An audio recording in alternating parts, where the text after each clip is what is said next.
Oh god, it's all me again. Hi, welcome to Emberwind 2.0. I'm Imani, your storyteller for this game. And good morning.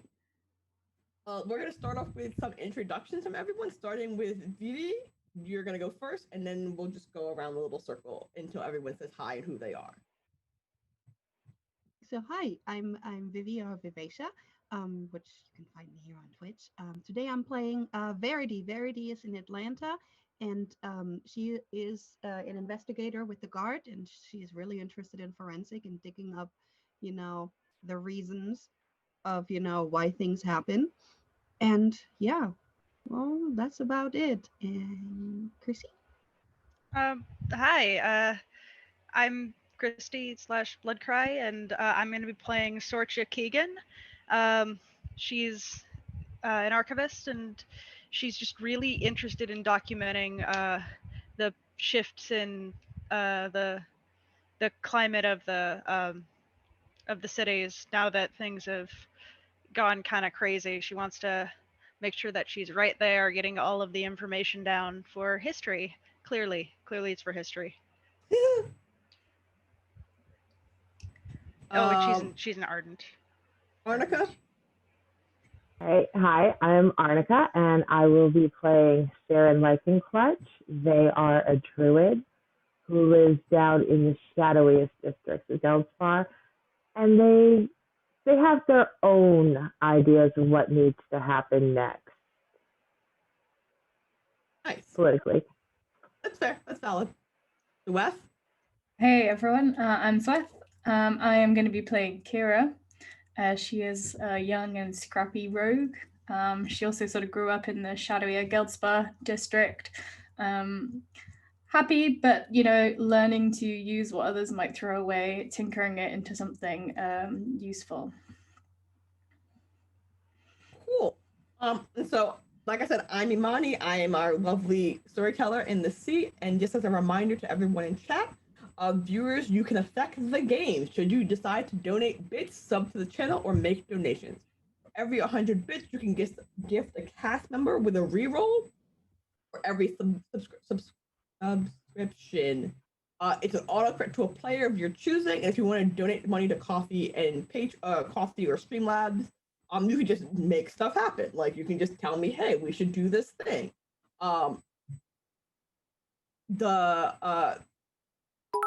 Oh wow, okay, yep. There's a reroll in chat. Or not a reroll in chat. That is a reroll in chat. Sorry. Hi. Also, all sub points in the month of October are being donated. $1 is being donated to Extra Life. If you stick around to the end of the stream, we're doing a raffle for official Emberwind content. It's going to be a copy of the Wailing Song, which is an Emberwind vignette. So it's like a mini campaign, a mini story, one-shot type thing. Also, if you purchase anything from the emberwinds.com site, you can use the code Valium for 10% discount. I will put that in chat just in case people didn't get that bit. And that's everything. And now we're gonna start. Are we ready, everyone? Are we ready? Probably, maybe, no, yes, I don't know. Okay, so we're gonna start off with a little recap, just a wee bit of a recap, in which when we left sorry, I live by a fire station. So when we were last here, I forget how long ago that was. It's like a couple months. It's been a minute. It's been a minute. Gelspar's crystal was failing, and our intrepid, our lovely Baron Maddox decided that he was going to recruit some people to help find a replacement crystal. In which they did. They found a replacement crystal for Gelspar, and when the crystal returned to Gelspar, Ardell, which is the other tethered city to Gelspar in these floating continents, decided that hey, maybe we don't need you anymore. We can get rid of these slummy places that we don't like. It's gonna be great. And Gelspar was like, wait, you shouldn't do that. And Max was like, wait, we really shouldn't do that because like literally that's our entire workforce. It would be bad if you like jettisoned the workforce for various reasons. And so you all are a discombobulated group of people who don't, I believe, know each other, but are all in some way or another tied to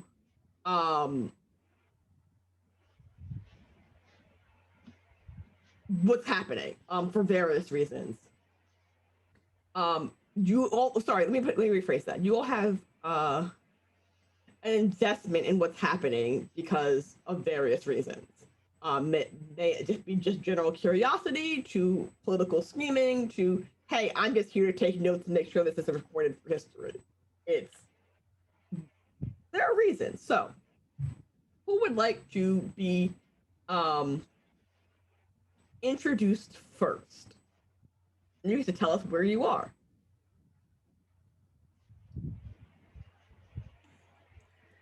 If you don't pick, I'll pick for you, and no one likes what I pick for you.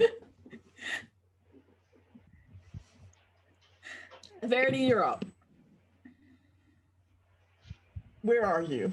In between Ardell and Gelspar. What do you? How? So what you know is that Gelspar is currently, Ardell is currently trying to make a point to argue for it's what they're calling freedom from Gelspar, from the dead weight that is Gelspar. They don't need Gelspar. Gelspar can get jettisoned for all they care. And where are you? Are you on Gelspar or are you on Ardell? Well, she would be on Ardell right now because that's where her family lives and that's where she works. She sometimes does go to Gelspar, for investigations, and she is acquainted with Kira.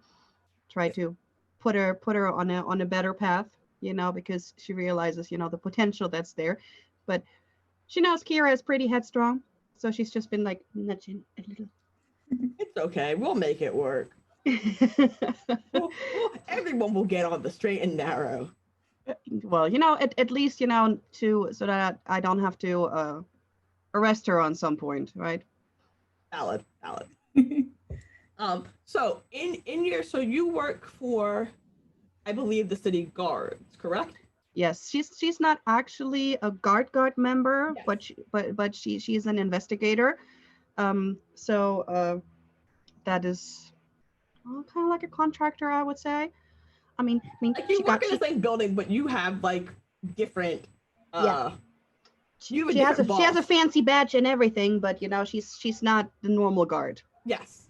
Okay. So what you know is that the head of the captain's guard, whose name I've now forgotten, it's okay, I can look it up. I can spell guard. But the head of the captain's guard is on the side of, it's on not the side of, but has been arguing very fervently that Gelspar should be kept part of Ardell. Like the idea of like jettisoning Ardell jettisoning Gelspar is morally reprehensible. And you like Gelspar, Ardell has a moral obligation to Ardell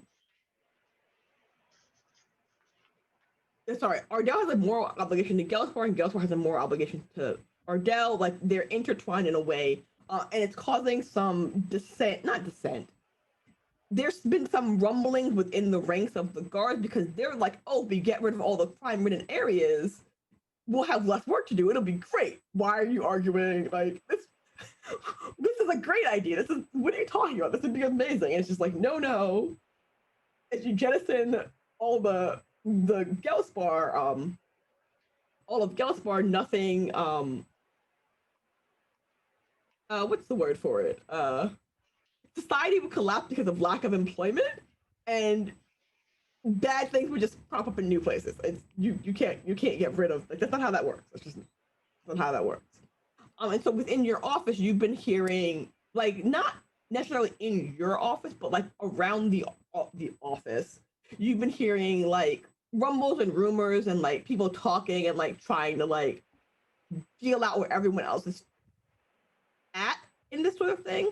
because the idea of Gellspore, like the fact of the matter is, the idea of Gellspore's crystal getting replaced had never even been a concept. So the fact that Baron Maddox managed to find a new crystal, replace the crystal, giving Gellspore a second shot, everyone's just like, well, now we need to actually, like, now we don't actually need to be tethered to them. Maybe they'll be fine. And there also are some whispers from Gellspore's side of the, from people from Gellspore who are now living in Ardell because they became guard members, that maybe Gellspore doesn't need Ardell. Maybe Gellspore would be better without Ardell because these shining beacons of people have not been great. They are not richy rich, but they are the fancy smancy people. And so, sorry, my cats are I can hear them in the background.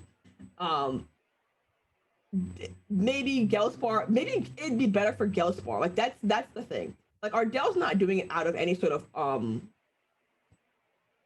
what's the word where you do something for the good of mankind. They're not doing it to be altruistic. Gellspore's doing it because they're selfish. Or not Gellspore. Ardell is doing it because they're selfish. But Gellspore thinks, some of Gellspore, a very small subsect of Gellspore thinks, well, if we were separate from Ardell, we could flourish on our own. We wouldn't be crushed under their boot. We would be independent. So like there isn't a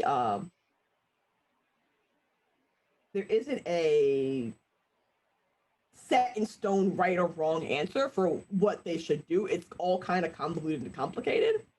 And so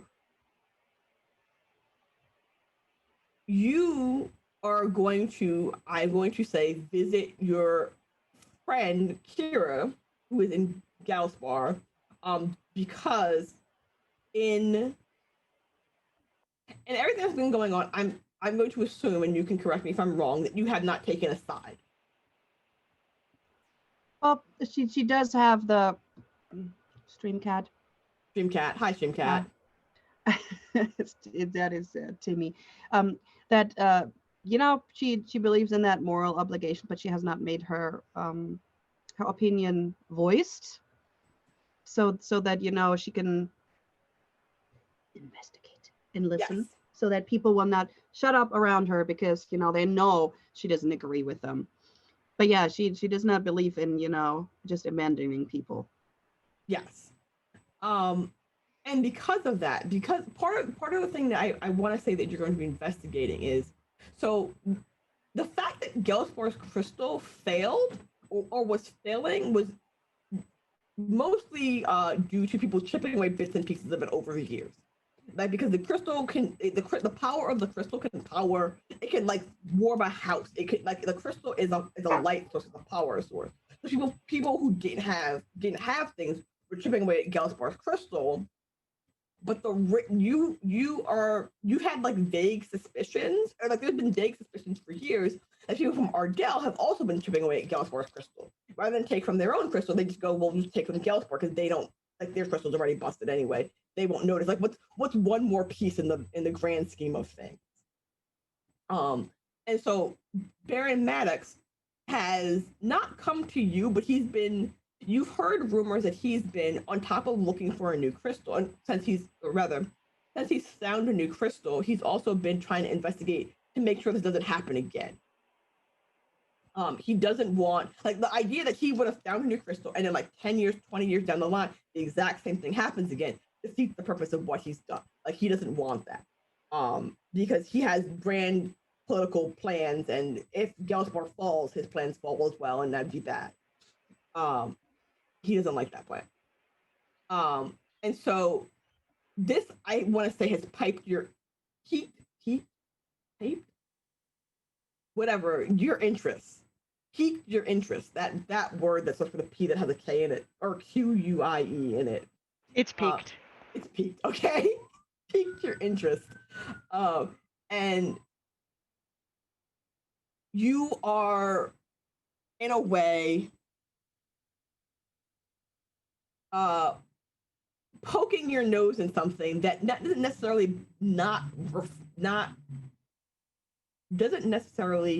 not pertain to you, but you haven't directly been asked. But like you've heard like things people again say things in front of you, because they think that you're neutral in this situation, and neutral is as good as being on my side, isn't it? And so you're gonna go, I believe, see Kira, which means we need to go to Kira and find out what Kira's doing. Yeah, so they are probably they actually spend quite a lot of their time in Ardell, because it's an excellent place for them to go and find various bits that she could sort of tinker with. Also where she met Verity. But if she's down in the Geldspar district, she'd be in her like little workshop area. You can be in Ardell. It doesn't like you just need to not be in the physical same location as Verity. Like physically, you're not in her office. Like she's gonna go find you. Depending on where you choose to be it Geldspar or Ardell, will basically. Yeah. Well, if she's come to find me, I would spend in the Geldspar district. I'd be in my Kira would be playing away with whatever stuff, tinkering with what she's found to see if she can make anything new and interesting. Have you found anything interesting? So she's probably tinkering on, she has a weapon that's almost like a telescopic kind of pole. Like that she calls it's called Destroyer of Grace, but she calls it Grace for short. And she's probably actually just found a bunch of sort of scrap metal and extra to sort of reinforce some of that. And so it sort of slides a bit sneakier onto her belt so she can hide it as she goes around. Nice. So in my head, by the way, I'm imagining Tim Drake's pole that he has that he likes to hit people with, and like pole vault around with when he's fighting. Great. Or like Gambit's pole. That's definitely her sort of like fighting style, is that surprise, like, oh, pole vault like, over you kind of thing. In the face. Yeah. It was short, now it's long. Exactly, yeah. So she's probably in there amongst, like, you know, you kind of wade through a bunch of stuff that she's collected that's sort of pushed up in stacks to the sides of her like little area. Okay.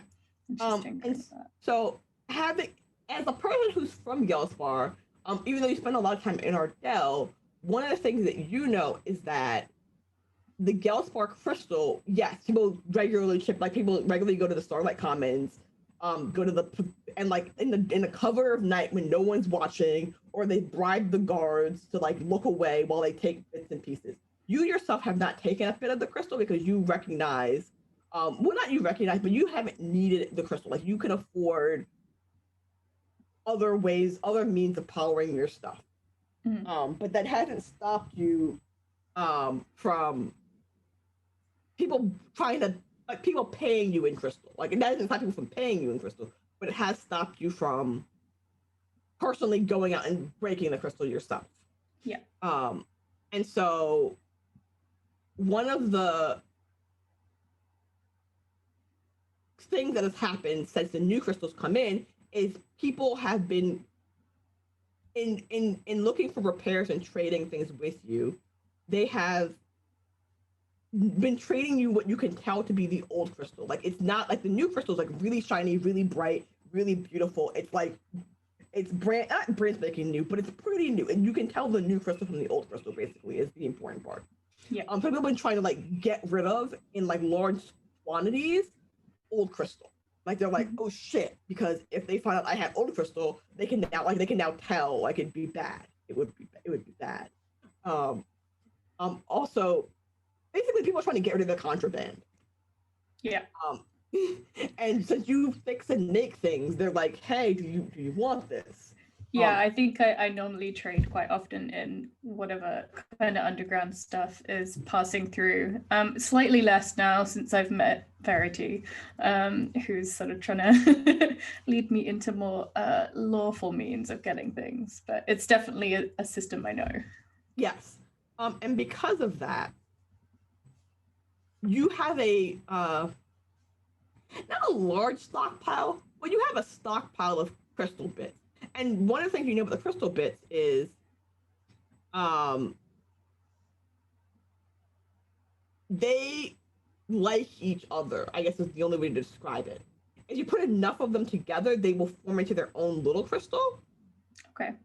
Like they not, for lack of better words, I'm gonna say fuse, but like you can tell where the bits and pieces came together. Like it doesn't form into like a neat fit. It forms into like a weird disjointed thing that is just like, hey, I glued that there, and I glued that there, and I glued that over there, and suddenly I have a thing that looks like a shape that might be a thing that, but like it's not like a solid shape. Like it's very obviously. And so your crystal bits, you've learned over the years to not put too many crystal bits together because it gets really, really bright really, really fast. Like too much crystal it's real obvious. Real obvious. So like you suddenly like you have a flashlight. It's just like what? How did I get this? Like you open a drawer and it's like a blinding flash of light or a crystal that they're like forged together. So you know to keep them separate from one another. Though they do, for lack of a better word, fuse and call to one another. Like magnets, like you know what it's like? It's like magnetic dust. Like enough of it gets together, it forms into a clump. But and so with everyone getting rid of the contraband crystal, you have probably like the 10th largest collection of crystal in the town. Like you're not top 5, you're not top 2 or anything like that. Like maybe like you may not know this, you may not be aware of this, like, but you have a lot like. Okay, yeah. And so so the crystals are used for powering things, for lack of better words. They're basically like AA batteries. I'm just gonna, but they glow. How would you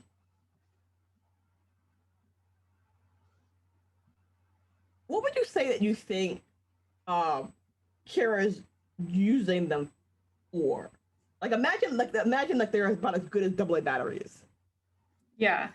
Well, so I think a lot of Kira's work that she does is obviously for other people in the Geldspar district. She's very much one of those people that like will look after, you know, hers and her own sort of thing. Mm-hmm. So they're probably for quite mundane things. They're probably used to power, I don't know, something that will keep people warm, or as a light for people's homes, something that they can use to power something to cook on. Like they're actually probably pretty mundane stuff because it's for whatever her fellows in the community sort of need it for. Nice. That is perfect. I mean, that's perfect because that's a good bean thing to do, not because of like nefarious purpose. Like that's good. Yeah, I mean, Kira is very much like I don't think she really follows the idea of law, and in terms of actual law of, you know, stealing things is bad. It's much more of a moral thing for her, what's good and right to do by people. And speaking of morals, I'm going to make the assumption that Kira is where does Kira fall on the, should Geldspar be independent or should they stay attached to Ardell? Would it be better for Geldspar? Like where does Kira think Geldspar? So something Kira perhaps has to her disadvantage is she's pretty naive. So I think she's seen the way that the upper levels can kind of treat Geldspar, and she knows the sort of conditions and straits that people here can get in. So I think if she found herself having to think about it, she would stick with her community. But she's very naive and very happy-go-lucky. So I think she's one of these people that probably won't realize that much of these musings are going on. I didn't think Kira was aware specifically of the political things happening in the background, but just so much, Geldspar has a new crystal. This is really great. Geldspar no longer. So my more specific question is, does Kira think Geldspar should be independent of Ardell, or should everything stay static? I think that's a hard question for her, which I No, realize that's is not an easy answer. Like, but I think we will discover as we yeah, go. yeah, I think so. Because I think it will depend. So I think she uses Ardell and the residents of Ardell a lot because they throw away a lot of the things that she gets. So part of her, you know, her livelihood and everything she is kind of relies on the upper levels. So I think maybe sensibly there's that kind of problem, but I think probably morally and emotionally she'd be like, actually the people of Geldspar, you know, they are good people, they are kind, they are good in adversity, so she would probably be pretty pro them like being okay if they went off onto their own. Okay. And definitely knows that some people in the upper levels don't treat people in Geldspar quite the same, or as good as they should. No, they don't. I mean, they mean well. Like people like Baron Maddox, the leader of the guards, whose name I've still forgotten. They care about Gelsmar because they care about everyone. They care about all their people, but like not everyone's like that. Not like that's not the standard operating procedure for people of Ardell. There are people who care. They're just less people in power that care. Yeah, I think Kira's like she's got like Verity and people that she knows are like the good ones. Yeah. But she definitely is aware that like we're very much like would be crushed under the boot if that was the choice. Yes. Okay. And so my next question is, does Kira know Seren? Because you're both in Gelspar and you both sort of deal in the aftermarket, secondary market of things, where Seren deals in medicine and helping the sick and elderly. Yeah. The sick and the sick and in need, I guess, is a better statement. Yeah. And in favors, you deal in stuff. Mm-hmm. So I think we definitely know like of each other. We probably deal to the same like kind of customers. Maybe even like have traded each other's like services for different things. I don't know if we know each other like super closely, but like Seren is definitely a name that Kira knows and has probably like worked with or exchanged, and traded with. I asked because let me see if I can find it. I have like a document open that has the answer to all my questions. So going to Seren, just for a quick second. There's a in Gelspar, there's a place called the Red Market. Mm-hmm. And it's a very large bazaar type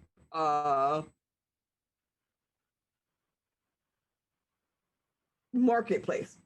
It's huge. You can't miss it. It's named after the giant red claws that like kind of drape over all the buildings. Like it's huge. Do you have a shop? Yeah. Friend lives in a small building right outside of right in the most shadowy spot where the light doesn't quite make it all the way from Twilight Commons, and you're just outside the reach of what sunlight comes in from the edges. Yeah. So it's very dark. Seren lives on the edge, and there's about 3 good blocks behind their shop where no light ever hits at all. Okay. That's where they live. It's maybe a couple blocks outside the Red Market. Okay. You can find your way in and out quickly. Okay, cool. And so one of the things that, and so I'm trying to gently gather you, is there's going to be there is a, Gelspar itself is planning like an impromptu sort of street fair festival sort of thing to celebrate their new crystal. Like it's not a planned thing. It's just like, hey, I was outside with music. Hey, I was outside with food. Hey, we might as well like turn this into a thing. And like, so they've been sort of like, it's been going on for about, I want to say maybe like 2 or 3 days. It like the crystal's like a month old, but the slow realization that the crystal's not going anywhere, that this is a new good thing, that like no one's gonna fuck this up for them. Like nothing can fuck this up. It's finally like kind of set in, and people just like trying to like cautiously be excited. And so Verity, as you're coming down from Ardell, you get caught in this, not caught in, but swept up in this like sort of procession party thing that's happening. And so how good at finding people are you? How good am I at, sorry, At finding people, like if you're in a crowd of people, and you know where Kara's shop is, like you physically know where it is, but there are a lot more people out and about than normal, kind of like not pushing and shoving, but like, are you moving with or against the crowd? Well, I would say that she's managed to go to the edges, so she can be a little bit more stationary, so that she can focus. Yeah, my focus is basics. So I would think if it's somebody she knows, it's not going to be hard to spot, because she got an eye for that, especially because Kira doesn't look like everybody else, So yeah, I think she would know what to look for, and she also knows how Kira moves, and you can probably see it in the crowds, where she's making her way through. Okay, yeah, okay. So Kira, I'm gonna move some people around if everyone's okay with that.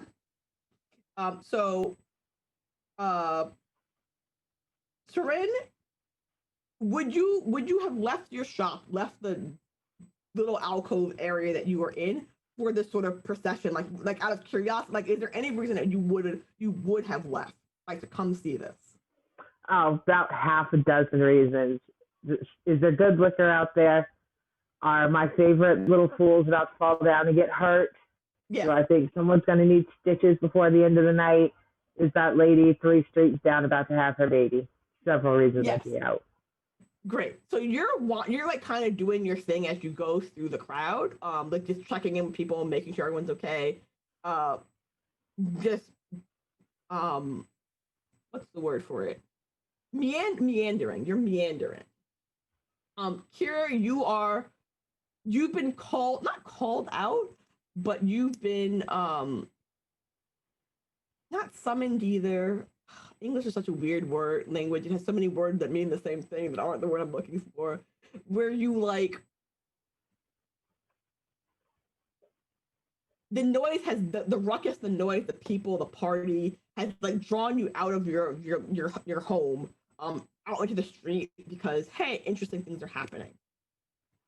In the same vein of interesting things are happening, Sorkia, interesting things are happening, and you as a historian are interested in the things that are happening. Especially like so since the new crystal's gone in, you've been doing a lot of oh yeah. If like normally she's in the archive, which I'm assuming is in the Ardell. Yes. But she would definitely be in Geldspar, like just with like her notepad and just looking around, seeing how people are reacting, just trying to read the atmosphere, taking notes, trying to listen in on what people are talking about, just trying to get a feel for things. And she's just all over the place, because there are times, she can't stand being cooped up when there's something going on, not when she can, get into things and just, find out all of the things. Why not just go investigate when you can? Exactly. She's being very nosy about it too, and especially in her very loud clothing. Yes. And so one of the things, sorry, I'm like finishing up my coffee. one of the things that you're doing is, I'm assuming, getting first first person accounts of this new world. Exactly. That for sure. Just she wants to know everyone's opinion and how everyone's taking it, and if they intend to do anything. And then she'll look at she's trying to take as big of a sample size as possible, and then if and when things do happen, she can compare, like, okay, this was just excitement, or this actually started a movement, or she's really in it just to find out what's going to happen. That's her biggest interest. Yes. She doesn't really have a political opinion herself. It's just, oh my god, something exciting is happening. I have to find out what's going on. Not only is something exciting happening, but history is being written, and you can't not, like, history is written by the dictors, yes, but history is also written by the people who were there to tell the stories. Yeah, exactly. And she wants to get as many stories as possible. Yep. And one of the things, sorry, I'm like reading something and I'm reading my notes as we go. One of the things that you've gathered is it's about within Gelspar at least, it's about a 50, or like it's actually more like a 40-60 split. 40% of the people think, screw Ardell, we can do this on our own. And like 60% of the people think, no, we should stay the status quo until we get a better footing, and then screw Ardell. Like either, but everyone in Gelspar pretty much universally agrees, except for like maybe like 10% of the population that you've talked to, who have desires of upward mobility. Those people think, oh no, we should stay with Ardell. We need Ardell. But like for the most part, everyone's like in some level of screw Ardell. Just varying levels of screw Ardell. The question is like, do we do it now or do we do it later? And which I think you would find interesting from a historical standpoint, because from a looking at history, Ardell technically speaking, Gelspar technically speaking needs Ardell more than Gelspar. Or wait, let me rephrase that. Ardell needs Gelspar more than Gelspar needs Ardell, but Gelspar has also never made any sort of attempts at independence. Ah, I see. So, even if Gelspar can be more self-sufficient, they might not necessarily know how to run themselves. Exactly. And because of that, there's been some. So the way Ardell and Gelspar as a whole are managed is, let's see if I can I'm just gonna read it. The merchant class, the merchant clans are the things that are in charge of running the city. Like that's the political power in the city. And so in your talking to people, in your gathering of information from various sources, you've heard whispers, rumors, sort of talk of possibly sending someone from Gelspar to represent Gelspar to the merchant clans. Like, hey, we now are on equal footing. We deserve a say in everything that's going on, basically. Okay. But no one's really made a outright political move to say, I'm going to be that person. Like, no one's volunteered themselves to be that person, but someone's either going to get pushed into that position, or someone will eventually like step up and take that position. And so because of this,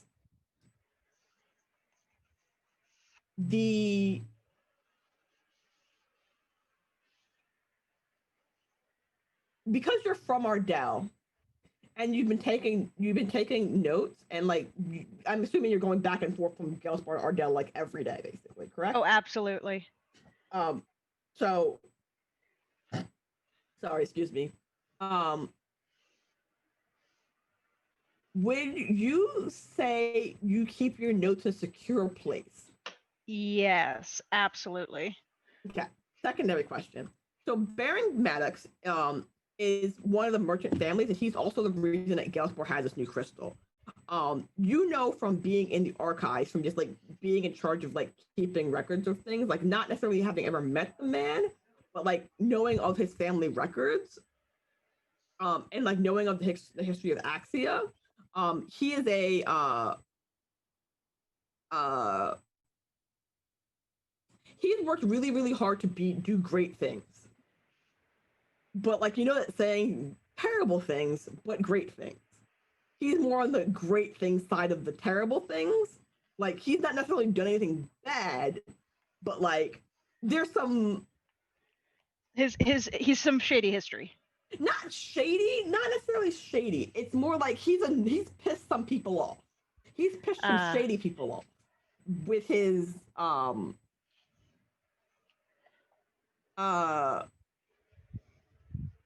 with his, what's the word for it?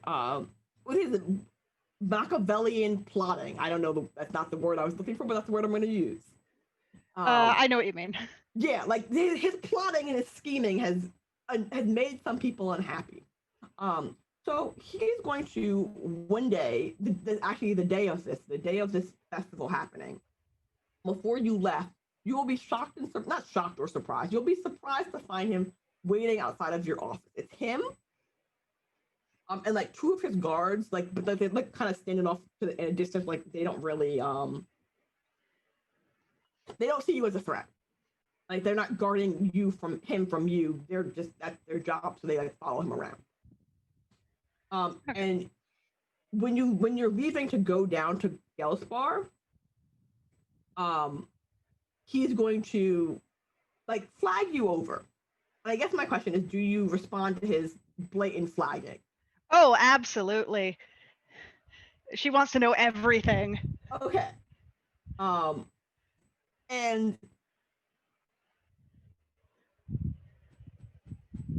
he's going to, oh, okay. We're having minor technical difficulties. One moment, please.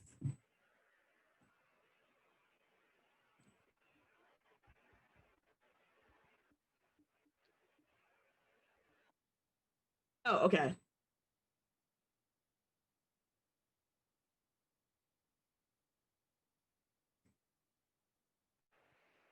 No, that's fine. I'm keeping an eye on all the chats for once.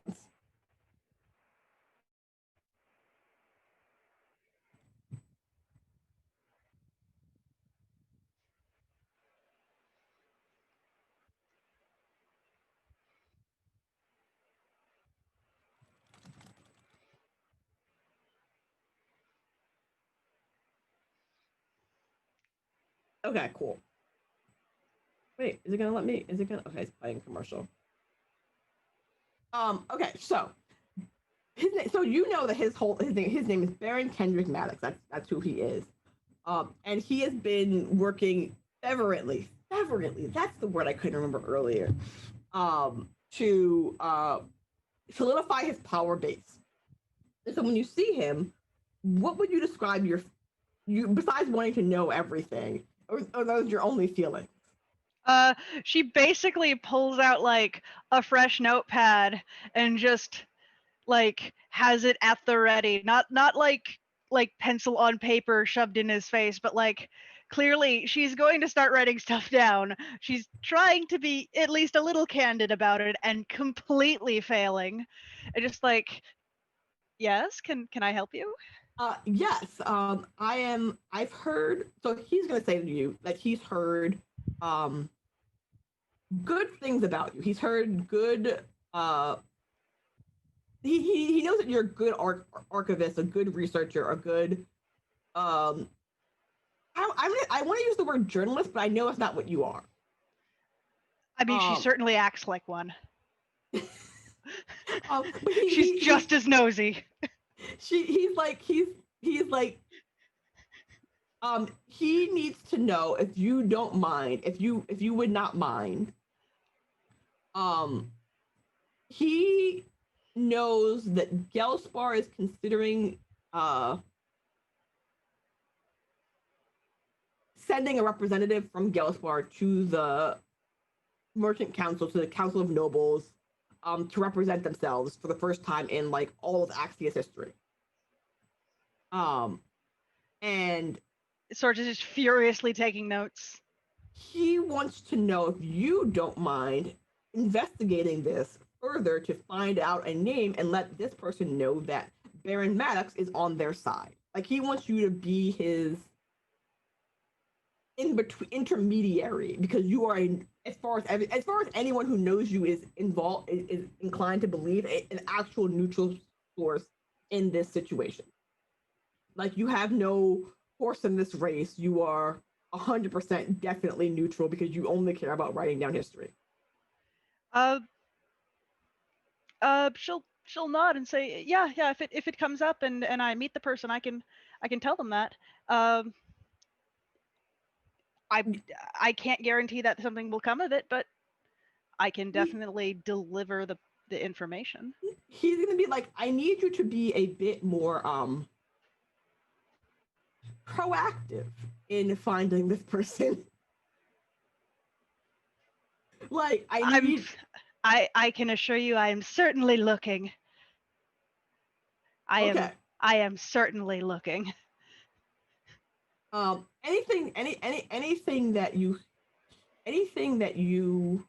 hear, know, learn, I would be much obliged. It'd be very helpful to me to be kept abreast of this information, because I want what's best for all of Axia, which means what's best for Gelspar. And I believe that between he's like kind of fluffing you up, like between your knowledge of history and your understanding of what's going on, I will, in my political power, we can make history. We can make history go our way, or my way, because I know you. Well, I'm not here to skew anything, but I will deliver the offer for certain. He will thank you, and he'll do the thing where he like goes into his pocket like he's gonna pay you, but then stop and look at you like, would that be rude? She's not even paying attention. She's just writing stuff down. Okay, like it wouldn't be a bribe, but it'd be payment for service rendered. I mean, she's not even paying attention if he holds money out to her. Like, Okay. He'll have to like get her attention. She's just so busy writing. Yeah, no, that's fair, that's valid. And so you're gonna head off from Ardell to Gelspar, and you are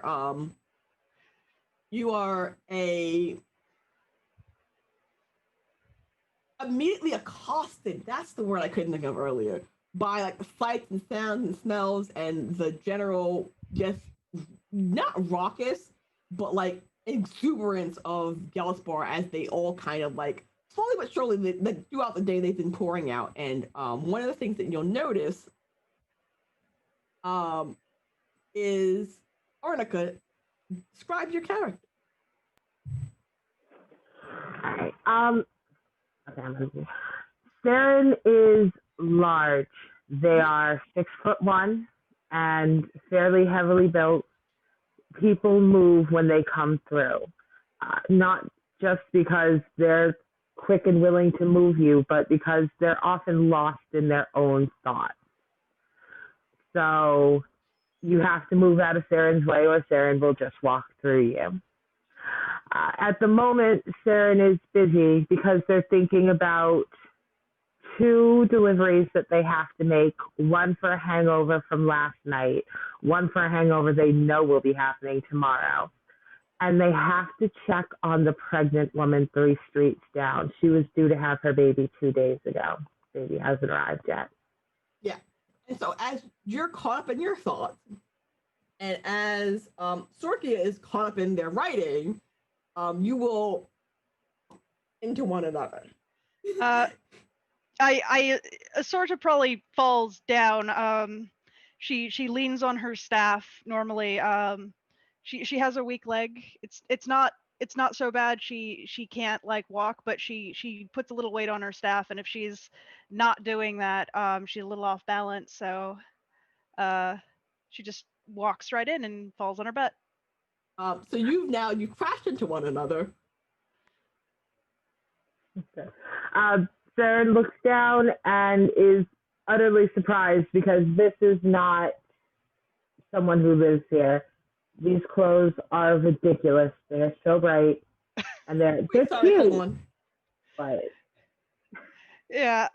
Oh wait, sorry, 1 second. My cat is They're not fighting. mismatched. They're just very Sorry. loud. I mean, they're cute. It's just not what I'm expecting in this area. It's kind of expensive. Yeah, she's fumbling for her pen and it's just like, oh, I'm sorry, I wasn't looking, I was writing stuff down and everything's going on and I was just so distracted and hello, hi. Like she's just now noticing just how tall you are, because she's like 5'2", 5'3". She's pretty short. Sarah's gonna look you up and down, lean down, pick you up, put you on your feet, dust you off. You need different clothes, and just leave. I've got stuff to do. So I've set you back on your feet, and I have continued on my way. Okay. Like Sorcha just tilts her head and she makes note of that. Like she literally makes note of that. You are close to the red market. Not necessarily in the red market yet, but if you would like to go shopping, we can have a total shopping montage. I'm okay with that.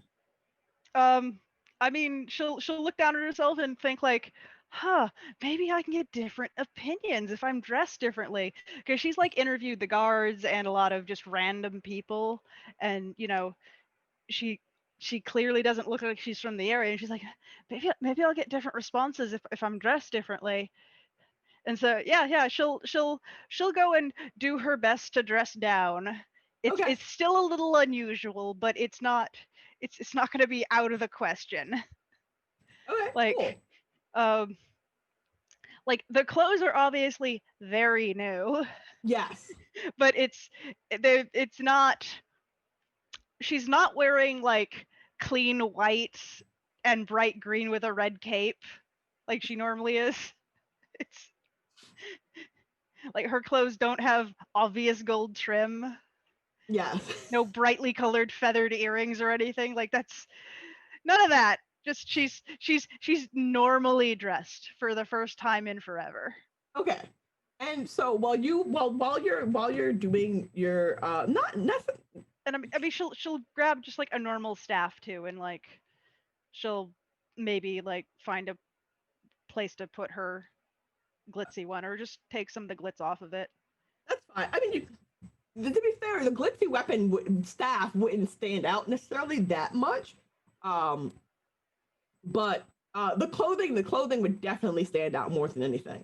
And so while you were while you were shopping, Kira and Verite, you have converged on the same place. By both happenstance and Verite looking for you. Oh my god, this.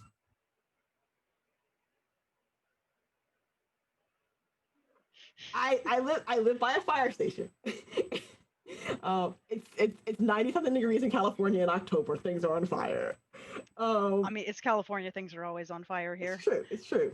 And so when you converge on one another, like basically you run into each other outside. When you run into one another, you hear not too far from you, you hear like a small commotion, which would be Sorkia and Saren running into one another, like physically running into another. Like you could hear the like, oh, and people like doing the, when someone falls, everyone kind of like parts around them and keeps going. That sort of thing happens. So you can hear and see that, but you haven't like you're not like near enough to see what's happened. But you do see a very tall Saren continue down the path. And because we established earlier, Kira knows Saren. I don't know if Verite knows Saren or knows of Saren because of probably Kira. because she's well known around the neighborhood. Yeah, and very hard to overlook. Yes. So by force of personality alone. It's true. It's true. And when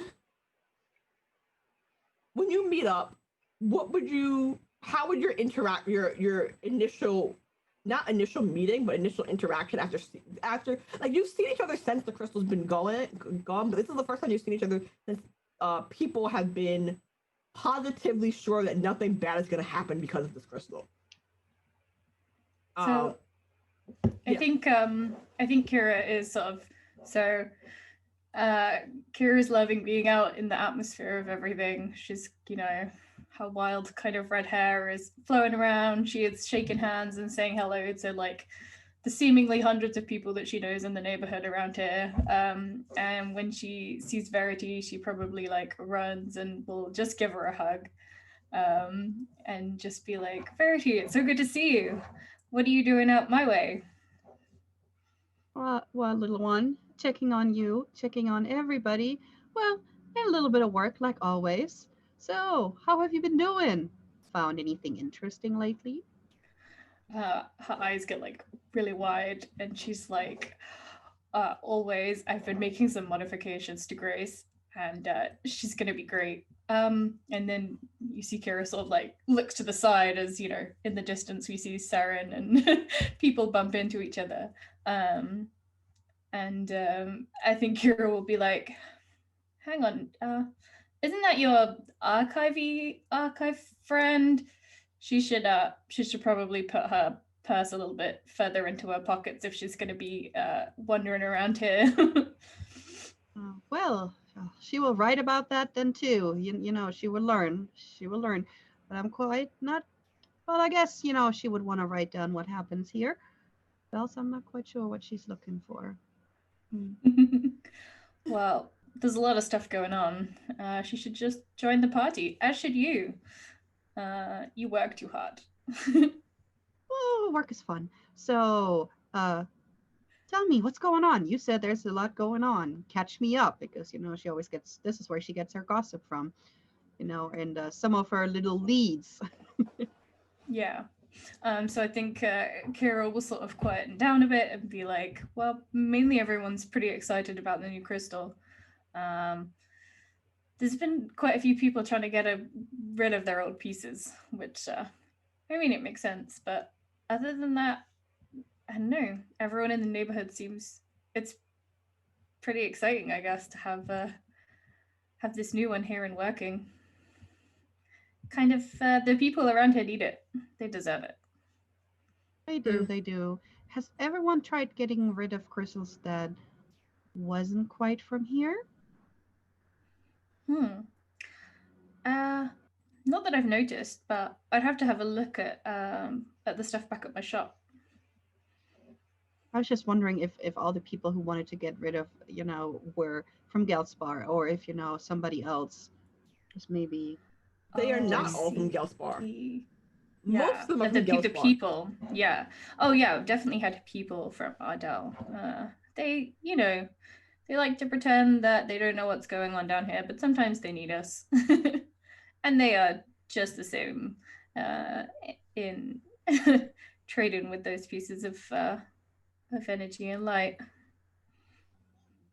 So Verity is going to be like, so did one of them bring more than the others?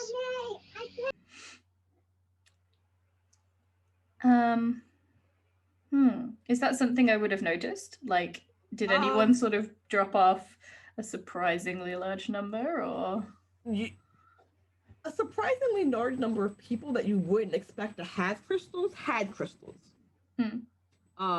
Like the Gelspar crystal was failing because people were chipping it, because it was old and people were chipping it away. But like, there's a unaccounted for amount of crystals from people that... Okay, so as an aside, sometimes crystals get crushed down into powder and then used as drugs. And so that gets rid of a lot of crystal. Like that drug trade gets rid of, like, it's just gone. But there's a surprisingly large amount of crystal that is unaccounted for, like in terms of like where did this come from? Like it's like if so say if there's 10 crystals, right? And about on average like 4 of those 10 crystals will get turned into drugs. You somehow ended up with like 8 crystals. And it's just like that's 2 more crystals than I should have. Yeah. So do they all seem like they are from the same? They're all from the old Geldspar. Yeah, they're all definitely all from the old Gellspar. But like you'll actually you would know this because you have a lot of crystal. You have like again the 10th largest supply of crystal and like you're the 10th largest handler of crystal at the very least. If you put enough crystal powder together, it will form another crystal. Okay, that makes sense. Yeah. So is there any way to tell, like, if a crystal has been powdered reformed? and then yeah, it looks so you know those ancient I believe they're Chinese vases where like it's cracked and they covered it with gold.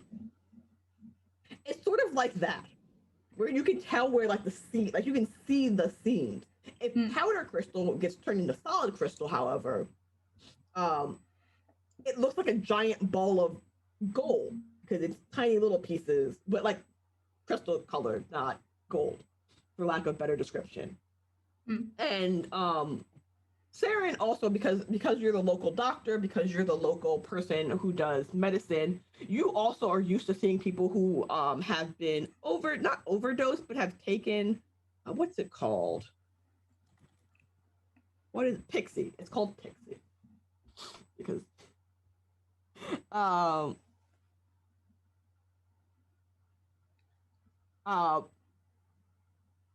and sorry, I'm laughing at Val's comment in chat. She's like, because of the gene. And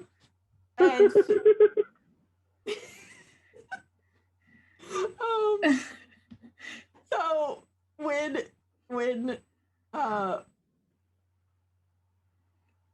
one of the let me see if I can find the exact. Sorry, I had the notes open, but like they're like so long, it's really hard for me to. So the thing about Pixie and the thing about people who snort Pixie, it's very obvious when someone is done. Like it's not subtle. It's not subtle. And it has a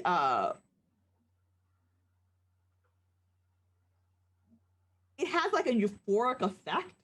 It's like being like I don't know if anyone knows what it's like to be high, but it's like being high and being happy at the same time. It's like that general euphoria feeling that you get, and then but it lasts for a very short period of time. It's not like a long extended thing. It's like a short period of like mental and physical highness, and then you're like, and it's very sad. You're very sad. Like it's a sad feeling when it wears off, which is why people take more of it to maintain the high longer. But you can fake that effect with this what's called fool's crystal. And you can make an educated guess that if people are turning in real crystal shards, a lot more fool's crystal is probably rolling around in the streets somewhere, like fake Pixie, which is not good, but not bad. It's just not good. It's just like you could be taking real meth, but you're taking fake meth. Yeah. So I think with them, I will sort of say to Verity, like, I have had quite a few more of the reform crystals in, and then I'll sort of like nod towards like Verity's pocket, having, Kira's sleight of handed some into her pocket for her to sort of check out. And I think Kira will sort of explain probably that this suggests that because I've been getting more in, maybe there's more of this like fool's crystal around, which probably isn't good for the people of Geldspar.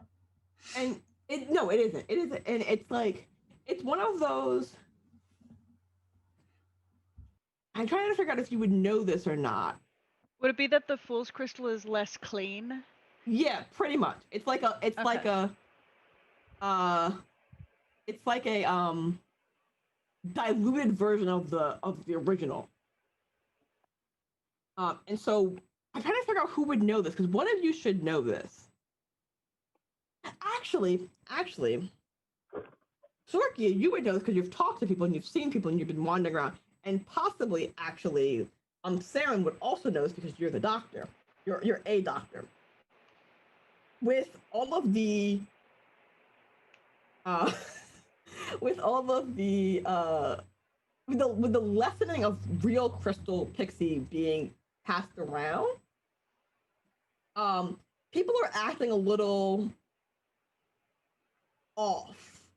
They're a little grumpy. They're a little grumpy. They're a little grumpy because the thing about Gellspar is it's an okay place to live. It's not great. It's not terrible. It's okay. If you're born in Gellspar, you're likely to die in Gellspar. That's the thing, unless you have like amazingly skilled and talented ways to move upward. And because of this, not a lot of people like the thing about Pixie is it's technically addictive, but not in the same way. Like it's addictive in the fact not itself, but the feeling that you get. And so people use it to like escape the mediocre feeling of Gellspar. And so it's kind of common, but not like it's like well known, but not common, I guess is a better way to put it. It's Okay, like what's the legality on it? Oh, you're not supposed to take Gellspar Crystal. You're not supposed to take Crystal at all because Crystal is what's powering the city. That's really the legality on it. That's fair. Like, this crystal is powering the city. It's bad for you to snort this crystal in order to be happy because if you snort enough of it, your crystal will die. That's fair. Like if there was a way to manufacture more crystals. If crystals were easier to find, I guess it would be a different conversation, but it's not. It's sort of like smoking cigarettes. It's sort of like frowned upon, but like because you're killing yourself. But no one's gonna like smack it out of your hand because you've done it because it's already too late. Okay, that's fair.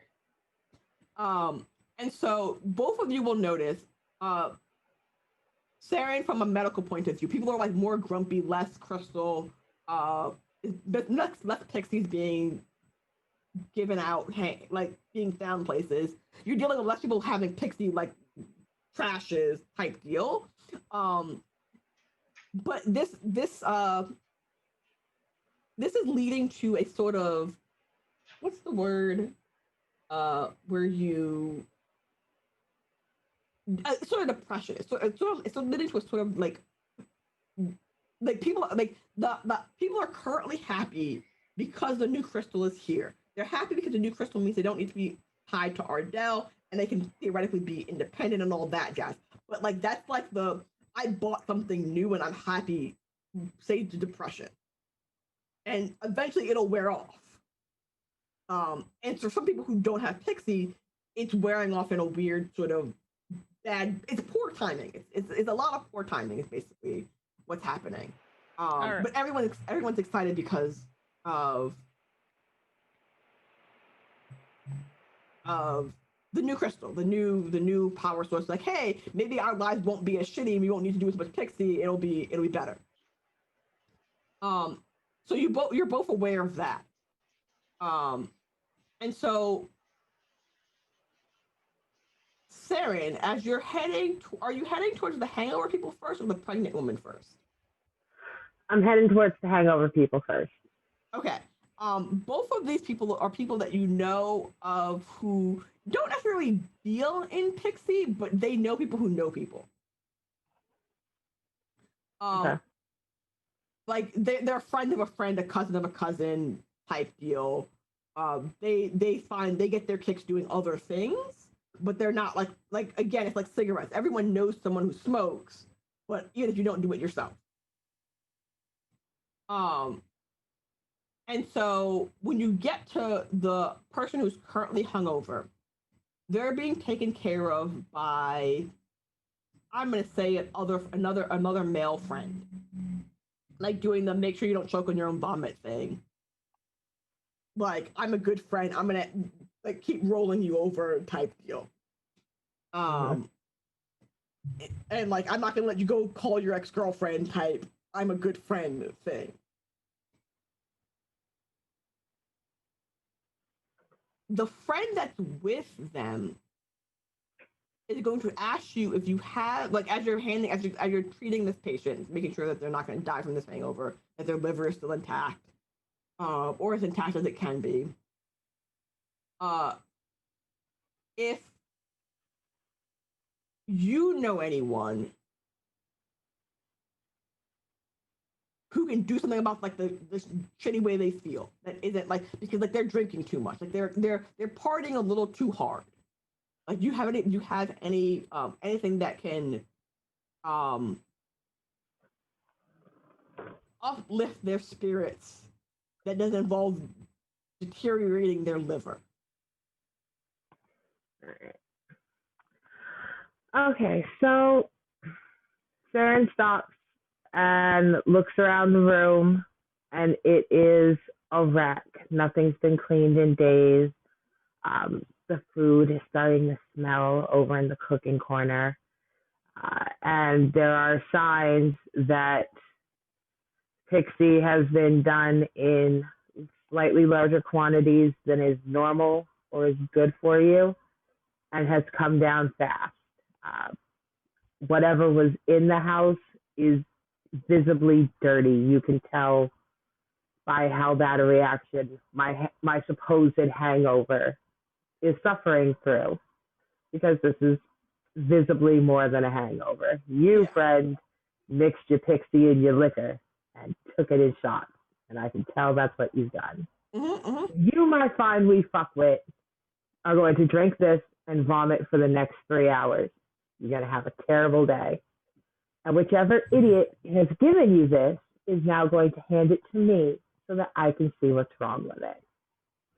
And I hold out my hand and wait for someone to put the drugs in them. They will, because you're large and scary and have two medium-sized hammers. The drugs will be handed over to you post haste. It's a small vial, like yay big, like tiny, like finger-sized vial. And it's mostly empty. And there's still something in it. And so you know that regular pixie glows like a whitish blue tint. Actually, it glows like that color. Like that color right there. If you can see that, I can't tell if you can see that, but I can. Okay. It glows like that sort of color because that's the color of the old crystal. The new crystal is kind of like a more whitish pure color. Because it's newer, fresher, and so this stuff is really, really purpley. There is no circumstance where this should be purple. Nope. We don't have anything that's really naturally very red in Gelspar. Red tends to be a color that likes light. We don't have a lot of red. I don't know what's in it, but I can tell without having to dip my pinky in it and run it across my gums that I don't want to dip my pinky in it and run it across my gums. I put it in my pocket, and I tell them that if I see anyone with this purple shit in my neighborhood again, I'm just going to break their fingers. I'm going to break the 2 fingers holding it, and I'm going to break 2 more fingers every time I see it, pass the message around, and I walk out the door. Okay. And so when you leave, so you know Verite from Kira and like a vague sort of, I know a person who knows a person. You know that they do forensic science. They do. Have you considered, or are you going to consider possibly investigating what this is further? Because this is not the norm. I'm definitely going to keep a subtle eye on it, but I don't talk to cops. That's fair. And so you're gonna take that, and you're gonna like the thing about it is when you go to your next hangover person, they're like a regular hangover. They're like, I drank too much, or I'm actively currently drinking too much. And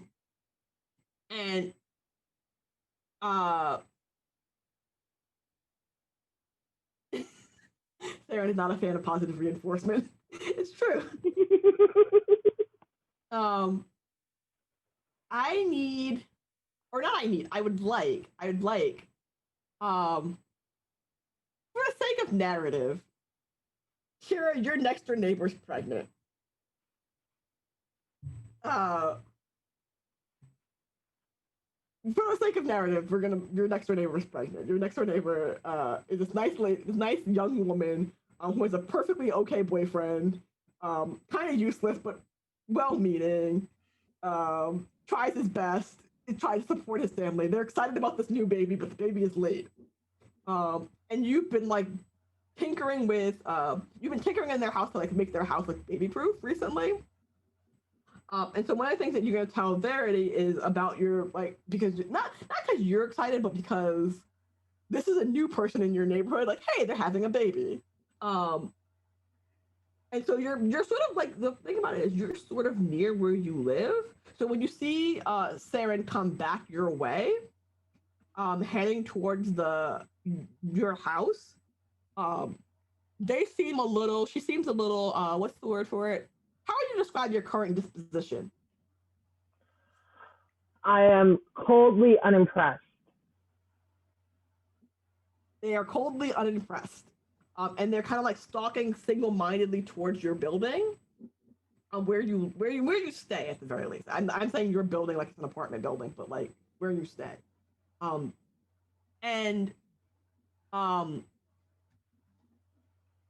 you go to speak to them? Yeah, so I think as happenstance would have it, not knowing that Saren has made this discovery, but with Verity and Kira just sort of talking about like the crystals, and even if not from like a medical perspective, Kira kind of has put together that maybe there's more of this fool stuff going around. Kira, like, she knows that if anyone is gonna notice that or know about that, it would be Saren. So I think, like, as you know, I assume Saren, they are kind of always pretty know where they're going and unimpressed. So I think Kira would probably be like to Verity, like, I bet Saren, they will know. And I think Kira probably does that thing where she sort of runs to follow Saren and like keeps it a light jog next to their long strides on their way. Yeah. Okay, so I'm slowly but surely gathering, if you can't tell. And Sorka, sorry, I don't know why Sorka is a character from League of Legends. I'm sorry. Sorka, you see the person who knocked you down earlier doing the same sort of like single-minded stride towards where they're going, and they are, I'm going to say, interesting to behold. I'm guessing Sorcha's managed to change her clothes at this point. Yes, you've changed your clothes. You're now properly. You're not. I'll say properly dressed. You're now dressed. You've dressed down. You've dressed down. Okay. Yes. No, go ahead. No, I was gonna say, and so you see them. Do you reapproach, like, hey, look what I've done, or do you let them go about their path? Sorcha will actually like, who is this person? This person seems like they're determined to do something. Like, wonder where they're going. Maybe just like follow them for a short bit, see if she recognizes anyone that's going around, or if something seems interesting going on. Otherwise, she'll go to look at other people. You will notice that Verity is sort of trailing behind this tall person walking with a purpose. Which I believe you two know each other from just knowing each other, because the world is small and convenient like that. Oh, walking faster. Verity. Hey. Hi. Hey, Sorkar. I thought I saw you back there. What are you doing down here? And your purse away. Like, stuff it. Somebody gotta take it. She'll like stuff it in her side bag, just like as deep down in there as possible. And like it's clear that her bright clothes are in there too. It's a very stuffed bag. It's like a messenger bag kind of deal. And you've gained a not tail, but you've gained a procession, by the way. Yeah, I'm just here like to see all the things that are happening, and there's a lot of things happening, and I just there's so much going on. I want to make sure that I get everyone's perspective on everything, and I'm gonna write everything down. And like if something happens, I want to be there, and I want to find out what's going on. And like I don't care what happens. I just want to make sure it all gets. I want to be there to see it. This is exciting. And like she's just like talking like she's it's almost like she's completely like checked out. She's just gushing about how excited she is. So she's the biggest nerd when it comes to these things. So you're heading, what you don't realize is you're heading to one of the first births since the new crystal has been installed. And not that that means anything. I'm just saying, like, in terms of how much time has passed. Like, this is one of the first sets of new children born with the new crystal, new era type deal. Like, this is like the first kid born in 2020 type deal. Or one of the first kids born in 2020. Like, you're born like January 25th. Like, you're one of the special kids. There's not a prophecy about you, but I'm just saying there could be. We don't know yet. You haven't been born yet. And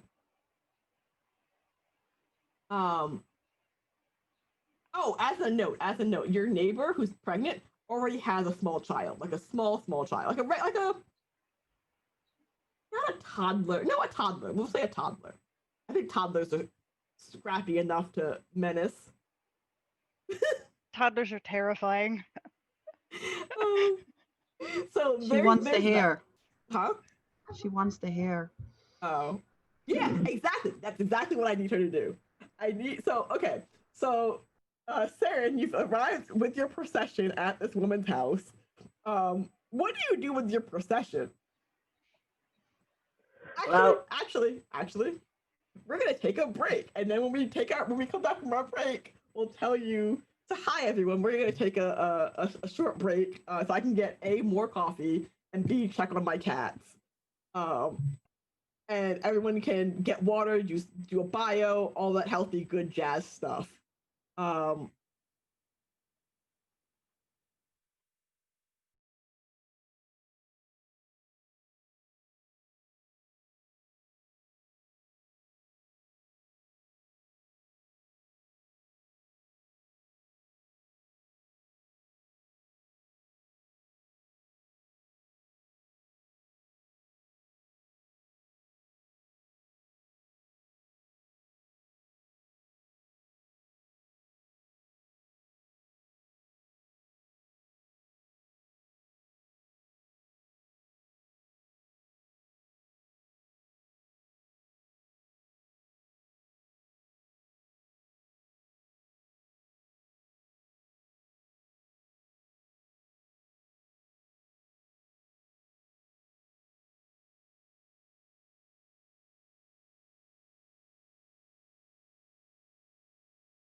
Hello.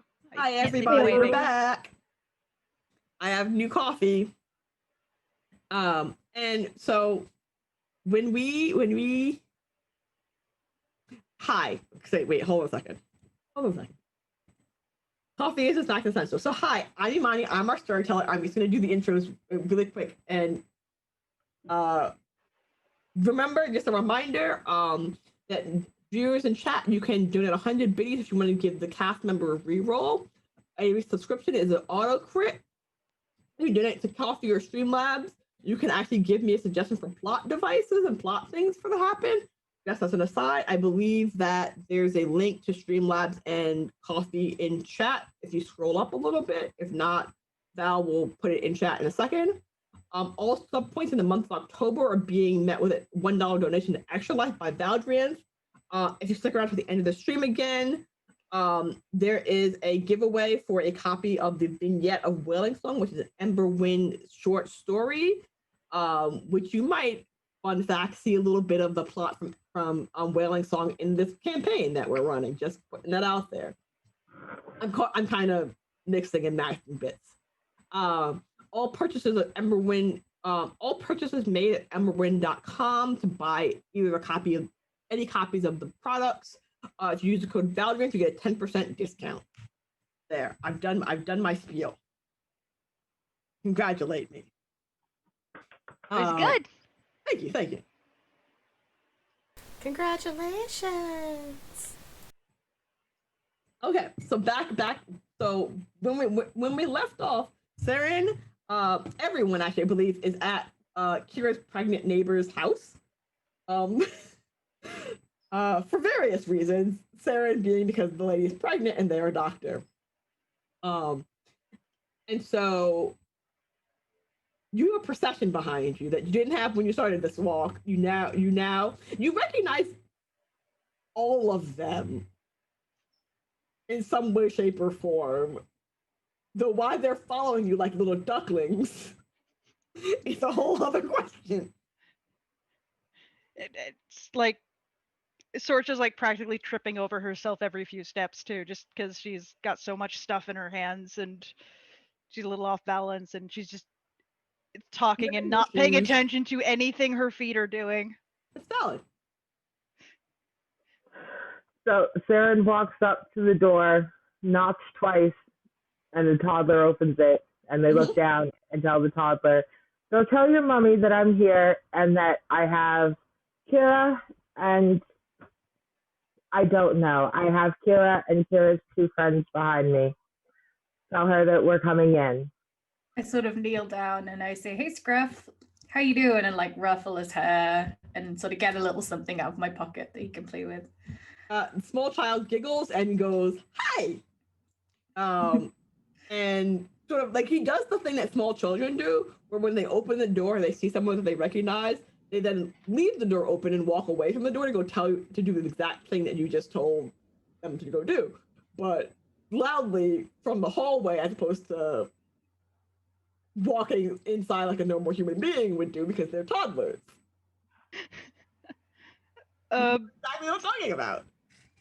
Sorcha's just looking up over her notebook, like wide-eyed, unsure of what to do with this small thing that is supposedly called a toddler. True. I have no idea what to do with them either. They just kind of appear and do things, and then they disappear when you return them to their adults. And this one is returned to its adult, and when it comes back, it has a larger adult male that looks like them, with him. And that would be Kira's neighbor's husband, boyfriend, fiance, partner, whatever we want to call him. We're going to call him Jonathan. Unless anyone has objections to Jonathan. He's now Jonathan. But it's Joe Nathan. It's actually Joe Nathan, not Jonathan. It's Joe Nathan.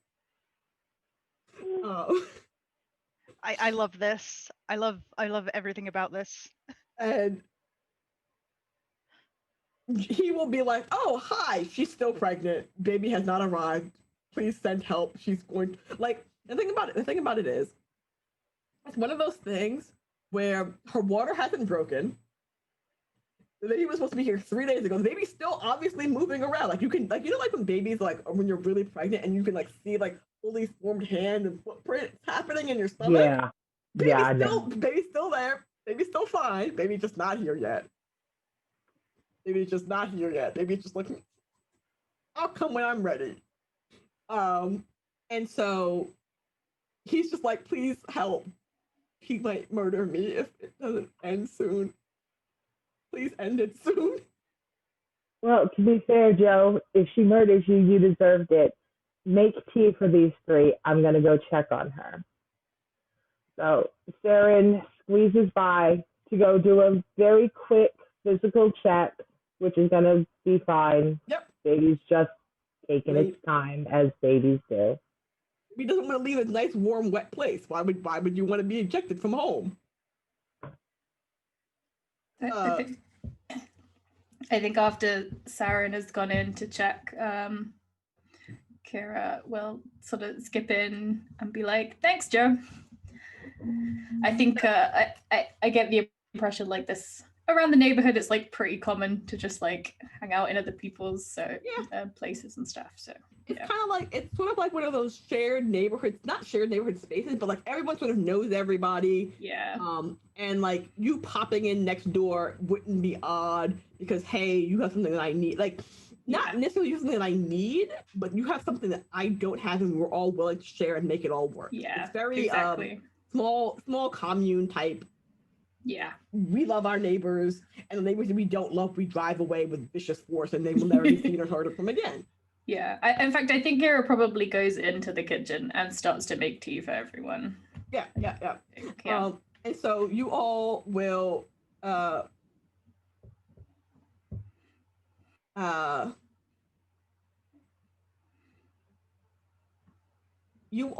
like congregate like sort of in the living room area. Saren, when you come back, the vial that you took earlier, where is it? It is tucked into a pocket inside my shirt. Okay. So your shirt is doing the thing where your shirt sort of like says, hi. And it's pulling yourself towards Verity. And Verity's pocket is doing the hi.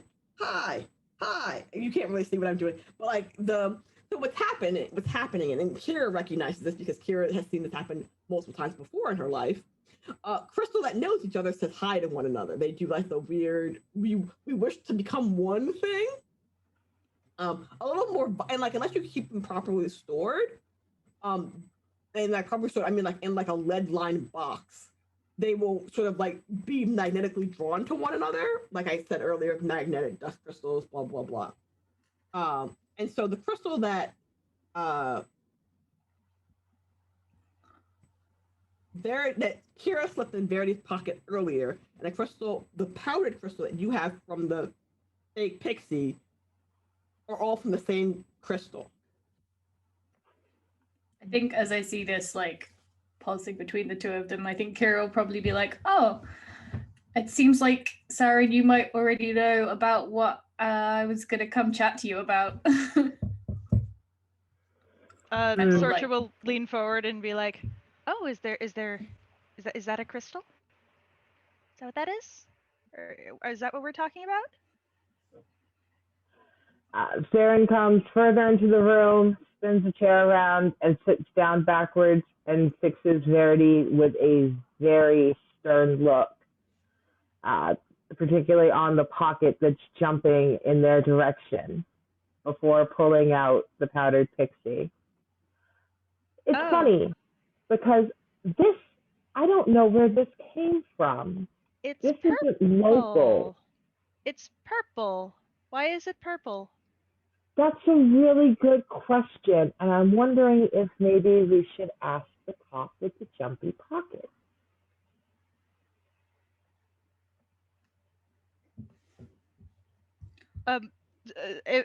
Without asking, Sorcha will kind of reach out to see if she can take the vial and give it into examine it. Like she's sort of like looked up over her notepad and put her notepad down. She still has her pen, but she's sort of looking out, reaching out to. She hasn't really asked, but she's clearly wanting to see it. Saren pulls it back quickly.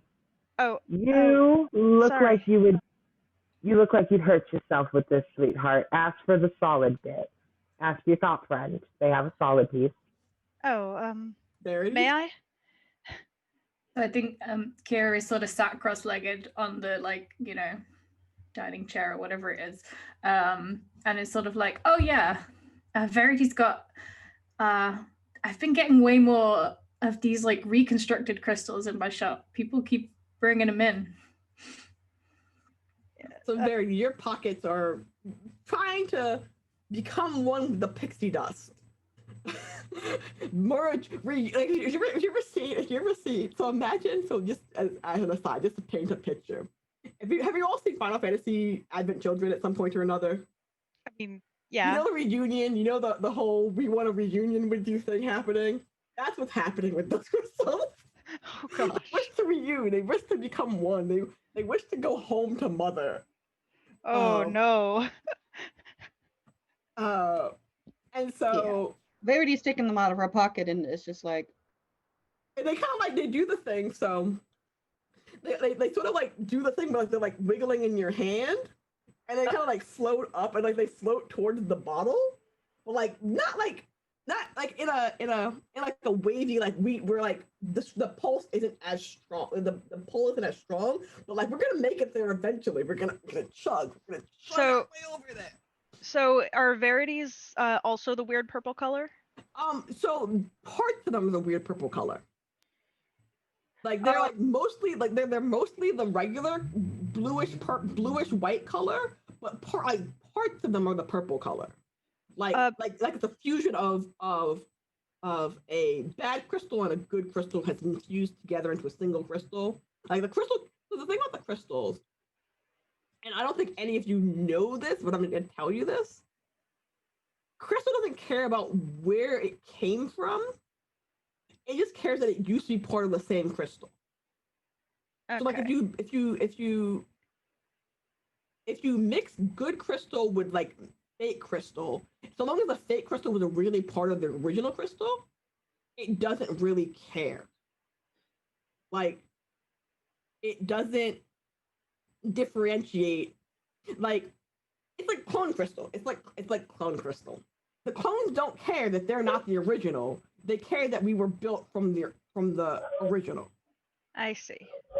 Yeah, if the crystal's floating up, Sorcha will like grab at it and like hold it really close and like examine it, and she'll like she's absently doodling what it looks like in her notebook, just kind of she's even drawing over a little bit of the text.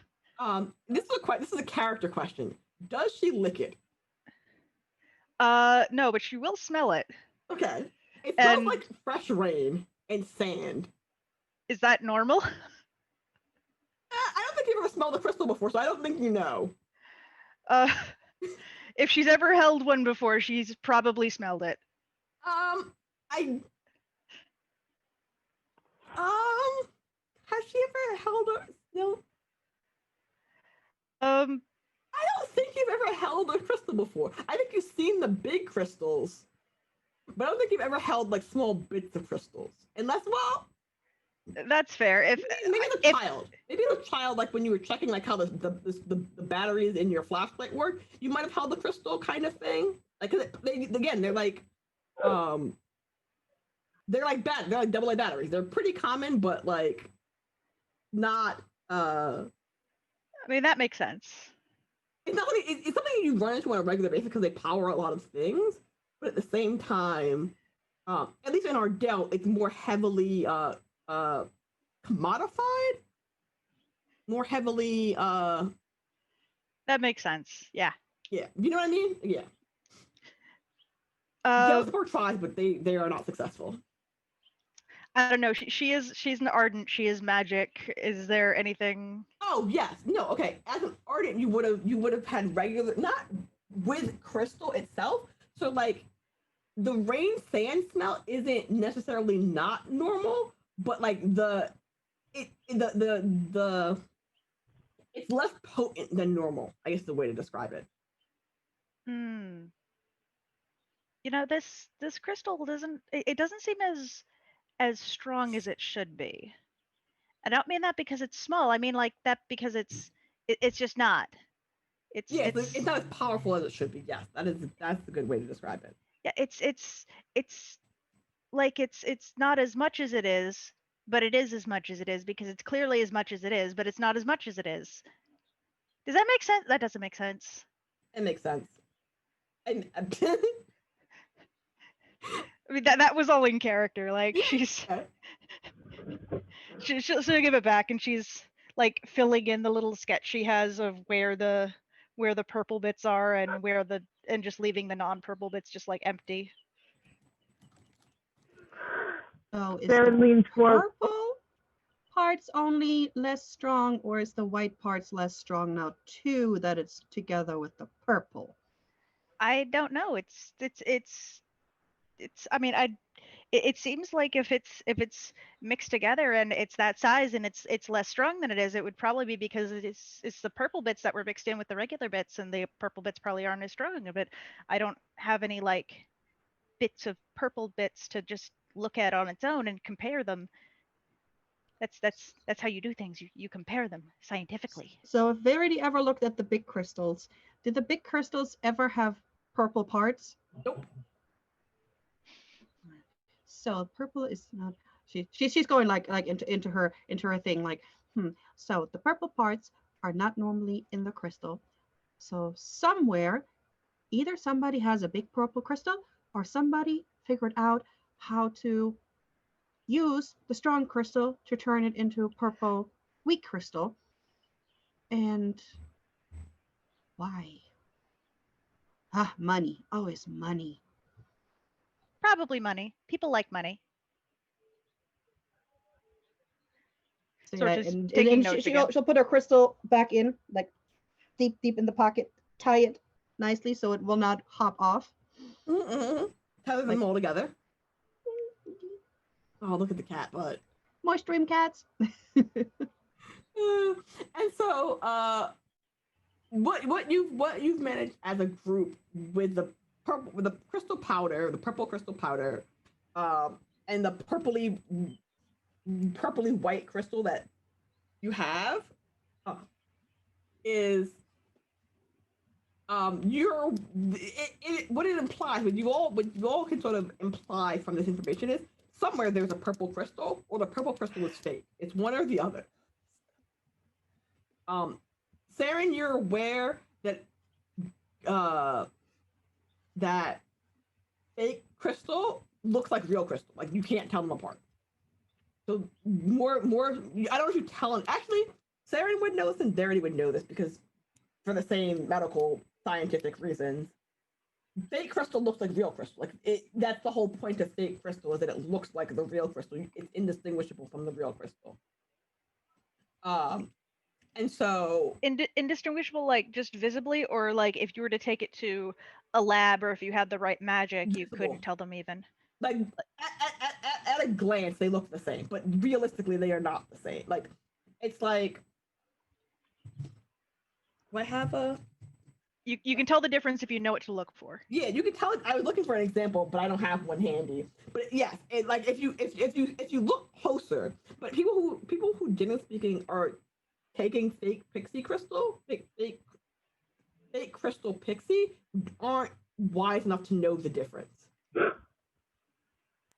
Like for the most part, fake crystals only used to like con people and to like make fake drugs. Like that's basically their sole purpose.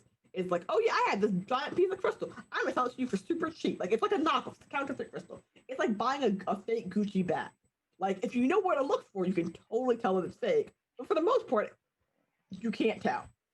So it's like diamonds and zirconias. Yeah, exactly. Like if you look closely at it, you can tell. So yeah, Verity would definitely be muttering, why is it purple? What did they add that makes this purple? Is it where they grew it? Is it a chemical? Why is it purple? Can you use chemicals to alter the color of crystals? The same way you can use chemicals to grow new crystals, kind of. Like the way, like crystal. I'm gonna pretend, because I don't think it ever states in the series, whether it's true or not. But I'm gonna pretend that crystals work the same way real crystals in real life work. So like crystals grow. like things happen, lightning hits sand, and sand makes crystal or makes glass, but that kind of logic. Yeah. So chemicals. So, uh,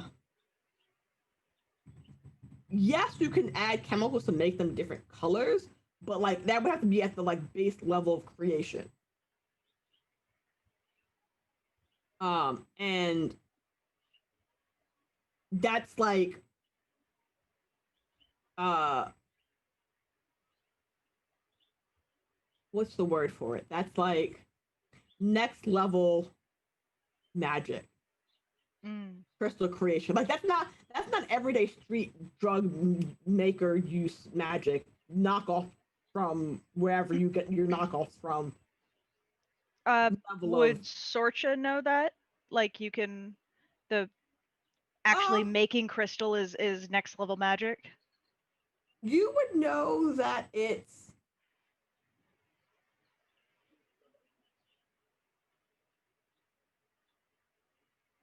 you would know maybe if you research, but crystal research isn't really your forte. Like you're more a historian than a scientist, and that'd be like a scientist person sort of thing. I guess the difference between like being an anthropologist and being a biochemist. That's fair. Like you're like I'm in my head. And correct me if I'm wrong. Sorka is an anthropologist more than anything. Yeah, she's looking at like history and social trends and just and as well as how magic evolves within those social trends and when society has huge shifts and stuff. So it's both. But it's not necessarily like really specific areas of magic. Yeah, so no, you would be aware that that crystals are something that were made, that have been made, like that's how they like in terms of historical relevancy. You're aware that crystals were a thing that are formed and made via magic. How the actual process of doing that is beyond your knowledge. All right. Or not beyond your ability to learn about, but currently with like not something that you've ever read up on. Like it's never. I don't think it'd be a thing that you'd be interested in. It's like how to make rock candy.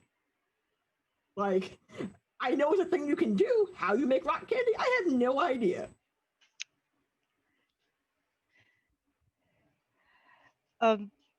Yes. Yeah, Sorcha will point out that someone probably made it. Sorry, I'm making a note. Just so I don't forget. And whoops. Okay, I had to make a note for myself about something. Oh, I was like, wait, don't forget. And so you're all sitting around, and Jonathan's like, Joe Nathan, I'm sorry, Joe Nathan is he's like kind of like hovering between like the bedroom and the living room. Like they're sitting in my living room, but my wife is gonna give birth any second now, or she's gonna murder me. I don't know what's gonna happen first. Please let her give birth before she murders me. Oh God, please let that baby get out of her. Even like he's doing the like in a TV show, like that background character who's muttering in the background while like a serious scene is happening. He's that guy. He's wearing a hole in the floor. Yeah. And the small child whose name we haven't named, we're gonna call him Nathan. No, don't call him Nathan. That'd be confusing and upsetting. That would be confusing. Let's call him Jojo. We're just gonna call him Jojo. He actually is a Joe Nathan, but Jojo, on the other hand, has disappeared out into the back. Like they have like a backyard. They disappeared out into the backyard. And what are you all going to do with the information that you have obtained from one another? So I know, Sorka, you have some unspecified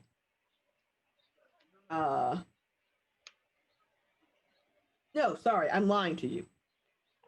Well, you do have a mission. You do have a thing that you need to get done, but we'll deal with that in a moment. Or we'll deal with that later. This is probably for you the not largest gathering of people who are from Gelspar that you've like managed to not interview.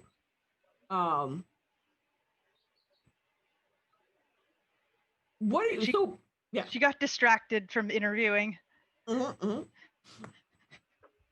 That's basically the long and short of it. She's fairly distracted at the moment. So with the information, with the knowledge that you all have, which is that there is in theory there's a crystal somewhere that's either fake or purple. What do you plan on doing with what do you individually? What do you all plan on doing with that information? You can start from the top, or we can just volunteer someone. All right. Saren finishes their drink quickly, stands up, and puts the vial back in their inner shirt pocket a little bit more firmly so that it doesn't jump as visibly. Jonathan, call for me. It will be sometime tonight or tomorrow. Just come get me. Everyone else, come with me. This is not a conversation have around tiny ears running in and out through the back door. Saren gets up, takes off, and just does not look around, just expects everyone else will fall in line behind them and follow them to the shop. Like ducks. Like small ducks. Again. Yeah, I think Kira, just follows. Kira knows, Saren knows what's going on. I think...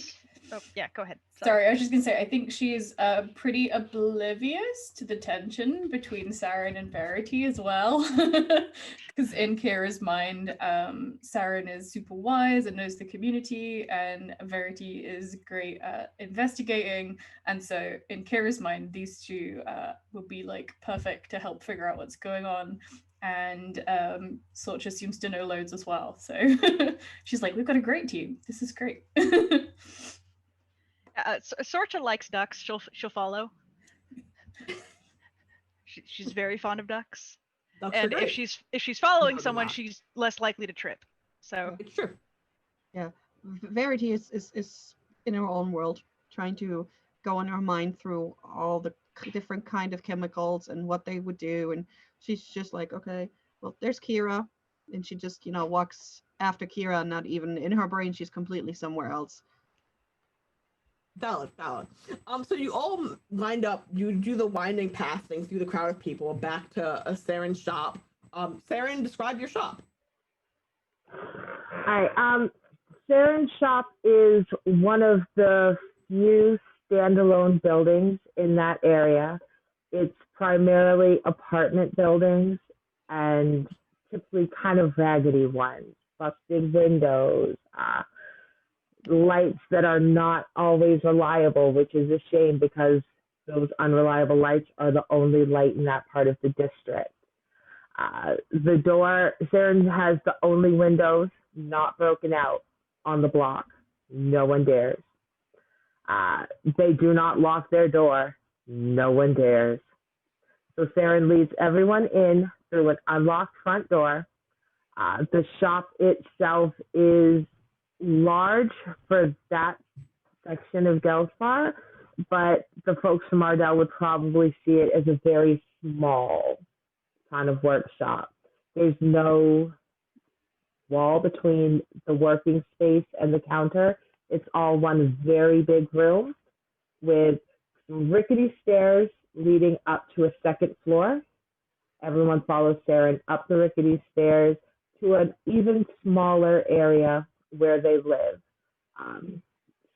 Raggedy little bed on the corner, but very nice blankets on the bed. Furniture that looks definitely secondhand, but expensive secondhand. The kind of stuff that looks like it was maybe smuggled down from Ardell. Nice. So you're all in Saren's living space, and I'm assuming you have like a couch. So everyone like finds a place to congregate and sit. And so the omnipresent narrator will be like, and then, and so what is your collective Verity, friend, oh buddy, oh pal. That's a cat. Stream cat. The other one is not the same as the other one. Oh, okay. If so, you enter this new apartment. You're with Kira, and what is the thought process as to what you're going to do with the information that you have? Like, what would you like to do? Well, Verity definitely wants to do some research on crystals, and she also wants to do some experiments on the crystals that she got to figure out what the difference is, and if there's any, well, if anybody already encountered these kind of crystals, so to see if they are natural or man-made. And maybe somebody encountered colored crystals and says they're not strong enough, and that's why we have the white blue ones. So in her mind, she's already tagging Sorcha to drag her back to help her with the research. But then she also is thinking about what Kira could find out. Just seeing if anybody knows where the purple crystals come from. So and then but even in her mind, she's not even giving Saren a job, because she's like, Saren is going to find her own way what to do best. It's one of these things where two people know exactly what they're doing. They don't need to tell each other what to do. So it doesn't even enter her mind to tell her what to do. It's like, we're clearly on the same wavelength. We clearly have a plan. Let's both do our plan and meet in the middle. Yeah, there's no reason for me to tell her what to do. It's like she will do what she needs to do, and then I'll do what I need to do. We're not going to interfere with each other, because that's not our. Do you share your plans or your plans for everyone else out loud? Well, she's probably mumbling, and she's like, so we need to do this. So Sorcha, I really need help researching these crystals. We need to find out if these are man-made or natural, and so I got to do some tests, and Sorcha offers you a piece of paper. I've already like I've been thinking about it too. These you can start here with these sections. I don't know if there's stuff in other sections, but I know that there's some stuff about magic and crystals in these sections, because I've skimmed over a lot of the stuff, and you can probably find some stuff here. I don't know if it'll be relevant, but it's a good place to start. Yeah. The magic stuff you got to read, because that's really not my forte. Oh, right. Yeah. She's like, Kira, do you think you can poke your nose in and figure out where that purple crystal's coming from? I mean, who's selling it or anything like that? But don't get yourself in trouble. Just poke, okay? Don't walk up to the next person and say, hey, you got some purple crystal? Do I ever get myself in trouble? Yes. Plenty of times. But okay. Maybe sometimes. I will be careful, and I will find out. Under the gaze of both Saren and Verity. She's sort of like so you guys wanna meet back here tomorrow and exchange information, if that's okay with Miss Saren? See what we can find out. Saren stops and thinks about it for a moment. You two come in the afternoon. Kira, I need you in the morning, little duck. I need to talk to you first. Anything you need. Sounds good. Thank you for your help. Sorcha will check her watch. You mean like around this time? I can do this time. This works just fine. I do have to walk around a little bit more today, and then I will go back, and I think I can leaf through these books in one night. Yeah, this should be doable. And she's just like, she's a fairly large list of books. I should do that.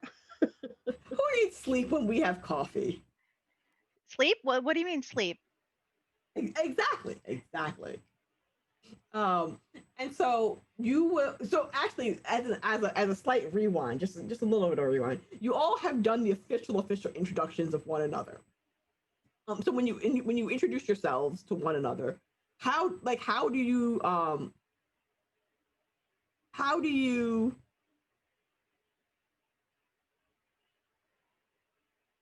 describe what you do to one another? Like how do you describe when you're introducing? Like obviously some of you already know each other, but for the people for like the people who haven't officially met, Like Sorcha probably doesn't introduce herself until prodded to do so, just because she's completely forgotten. yeah. And she's like, "Oh, I'm Sorcha Keegan. I work at the archives. I do a lot of reading and I do a lot of talking to people and make a lot of notes and then I write a lot of books and then those go in the archive after they've been edited and my editor hates me because I write so much." I think Kira's definitely like gone to Really, give a really friendly hates like me. handshake and is like, so books. I got it. Yes, I like books. They're great. And Sorka, do you mention by chance to either Kira or Saren, because they're both from Gelswar, about what Maddox asked you about earlier? And like after the introduction, she probably like stopped and said, "Oh, yes, I have a thing that I was here to do, and that is why I'm here. Except I'm here now doing this because it's very interesting, but I have a thing that I have to do. So I was asked by it's Maddox, right? It's Kendrick Maddox, yes. Okay, you have to spell that for me later. Yes. So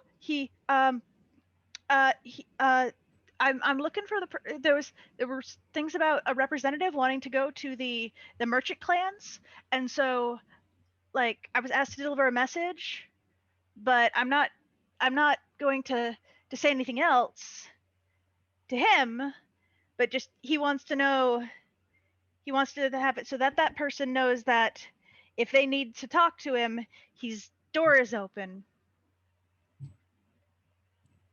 Well, Apparently, that's what he wanted me to say.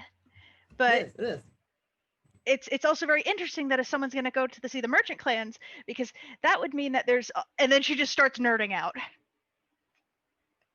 She just starts going through down the history and just going through this huge nerd monologue about the potential social repercussions of this happening and how that might affect socioeconomic status between the two cities, and just it gets to be a lot very quickly.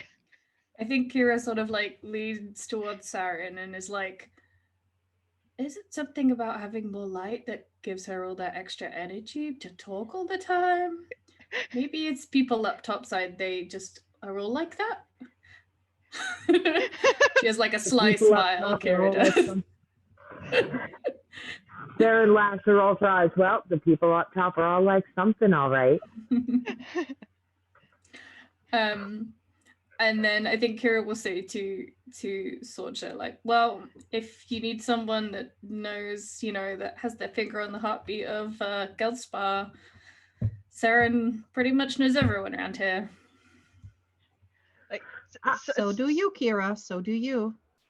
Sorcha will just like stop and look between you both and just be like, inch really forward on the couch and like lick her pen and hold out her paper and say, "Tell me everything."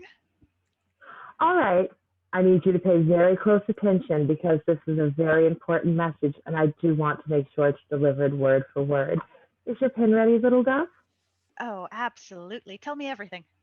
I need you to tell the Baron that Geldspar says he can go fuck himself. That's it. That's the entire message, my love. Geldspar says Ardell can go fuck itself. You see she actually writes that and she's like giggling. Oh, I'm sure he'll be thrilled to hear that. This thrills Saren. Saren loves someone who follows instructions, especially literal instructions. Oh, I will be sure to tell him that is the response. He did mention something about that. And I'm anything if not honest. Oh no, we're stuck. We have sound, but we have no video. Oh No. No. Let's see what happens. Yeah, no, it's still stuck. Okay, 1 second while we have some technical difficulties. And Alright. oh wait, no, we're back. We're back. We're back. Woo! Oh, we're back. We're back. Hi everyone. So wave. Oh wait, no! don't do Hello, that. I'm waving, but you can't see. Okay. And so okay, so that's gonna be a fun conversation that we're gonna have with Baron later on. And I want everyone to be there for that conversation. I have to figure out how to make that happen.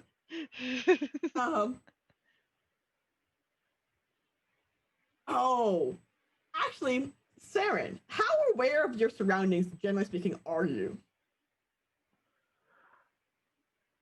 Of the area and the wild, very. Of the people, moderately to low. Okay. Very uninterested in the people, very interested in the area. Okay, cool. Just checking. Let me see. So we're gonna do the split. Everyone's gonna end break huddle. And go about what they're doing. Who would like to go? Actually, the archive, going to the archive and going to the. Are we okay? Yeah, everything seems okay. Okay. I'm looking at Twitch for a second, and I was just like, what's happening? Things are moving. And so I want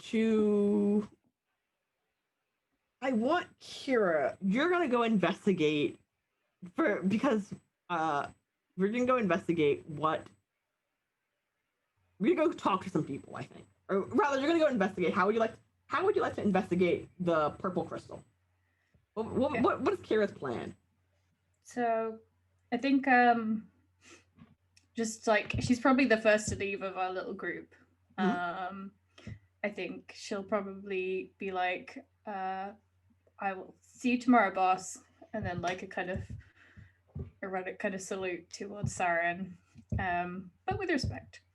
And we'll give Verity another quick hug, be like, it was great to see you and nice to meet you, towards Sorcha. And then I think she'll probably head back to her place first. Next And door? I think, No, not next door. No, you're not next door. Never mind. Continue. yeah. And I think she probably like keeps a bit of a log of the stuff that comes in, because I think she like trades random stuff with people a lot, and obviously repairs things. So I think she keeps a bit of a log of like what she's got going on, people that have given her stuff, and all this kind of stuff. So she might have a look through that and see who had been giving her crystals most recently. Okay. And if there's like anyone there that maybe might be a good starting point to be like, you gave me a kind of odd crystal that was reformed, like. So there's been several people who have given you reformed crystals. I'm gonna pull up. We're gonna go with Eugene. You have a note, however, that actually, as you're going through the list, you'll note that this dude whose name is Eugene has given you, like, you know Eugene. So Eugene is a semi-regular. He is a older, like mid 40s, late 50s, early 50s type dude. And he's been in Gelspar a long time. He used to be a city guard. He had the opportunity to do like upward mobility, like outside of like leaving Gelspar, but he chose to stay with his family and his friends in Gelspar, especially like once he retired, he like just came back. Which isn't necessarily odd, but like it's one of those you could have left but you didn't leave type deals, and like you could have taken your family with you but you chose instead to stay here, type deal. Like, and he, because of his age, is kind of not up on the like most recent fancy technology, so he's always bringing in weird busted things like, hey, can you fix this? Hey, can you fix this? And he never really has money. He rather instead trades in crystal, which you know he gets from so here's the thing, or rather the thing that I think all of you know in some way, shape, or form. The Gellspar crystal, again, is normally taken by people from Gellspar. Like, people from Gellspar chip away parts of the crystal to power their stuff. But people from Ardell also do the same thing because it's easier to get Gellspar crystal than it is to get Ardell crystal. Like, it's better guarded in Ardell than it is in Gellspar. So you know that Eugene gets his crystal from someone in Ardell.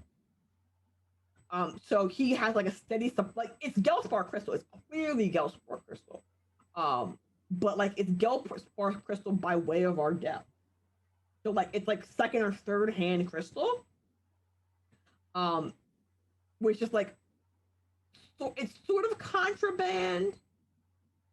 Like it's sort of like, okay, so like if the city guard sees someone with crystal, they confiscate the crystal to put it back together. Like they keep trying to like reform the original Gellspar crystal.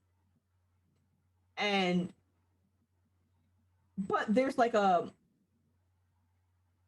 secret pipeline of Ardell city guards, Axia city guards, who smuggle out bits of the crystal to trade with, especially specifically people who are from Gellspar. They trade it to people in Gellspar because they know they need it. Like, hey, you don't like, maybe you don't need to put this back into Gellspar. Maybe someone so needs it more. That's where Eugene gets his crystal from. And he knows that by giving you the crystal, that you'll use it for good. Yeah.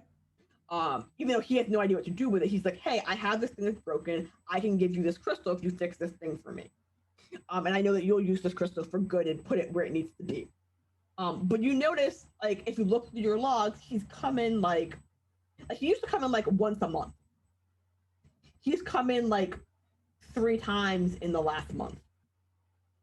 Like, but not with like larger amounts of crystal than he normally has, but with small amounts of crystal, but like a lot of small amounts of crystal, like small double-edged battery-sized bits of crystal.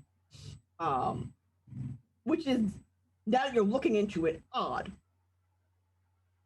And if you try to remember, you're like, yeah, I think maybe the crystal he gave me was a little off. But you're not like, he's given you a mix of both, basically. But he'd be the easiest person to talk to in terms of sorry, I'm making a note.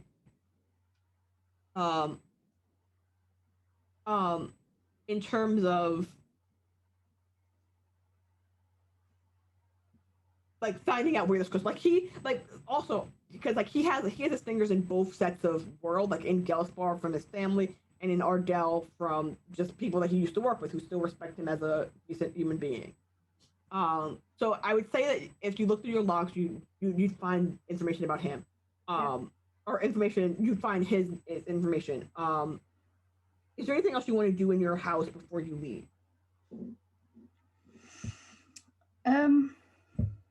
I don't think there is anything specific. The only thing I might do is just check through my, like, the crystals I currently have, and just see if any of them have like a purplish tinge to them, or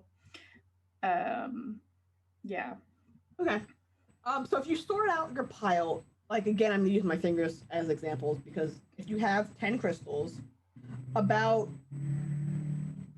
4 of them are the weird purplish color. Most of them, but like now that you're looking for them, it's really obvious that they don't match. It's again one of those things that if you weren't like the shade of purple that it is close enough to blue that in a pile you can't tell them apart. But when you pull them apart and you put the purple ones together and the blue ones apart, you're like, oh yeah, those are different shades of blue. Like those are different colors. one of these vermilion and the other one's royal blue type. Like Yeah. you can now tell them apart. And you'll also notice that the purple crystals all sort of congregate together. Like they know they're from the same crystal. Like all crystal likes all other crystal. But like crystal that's from the same crystal likes itself even more. Which I think I explained earlier with yeah. And so you have a not a large sample, but you have a pretty decent chunk of like a fist-sized chunk of purple crystal. I have small hands, but like a yeah. So I think I throw that into like my rucksack, and I sort of throw on my like. I say cloak, but that's not what I mean. It's like long, but it's got like no sleeves, so that I can sort of hide my whole arm. Oh, okay. Yeah, I like a vest, but it's like it's long. Oh, okay. A sleeveless duster. Yeah. And yeah, throw a couple of the sort of purpley crystals in my bag. And I think I probably head out to go and visit Eugene. Okay. So you head off to Eugene. Saren, what are you, so actually no, because Saren, you're in your house. You go last. Verity. Are you back? You good? Okay, cool. You're gonna be the second person to leave. Yeah, she would definitely head to the archives to okay. So you and Sorka will go together.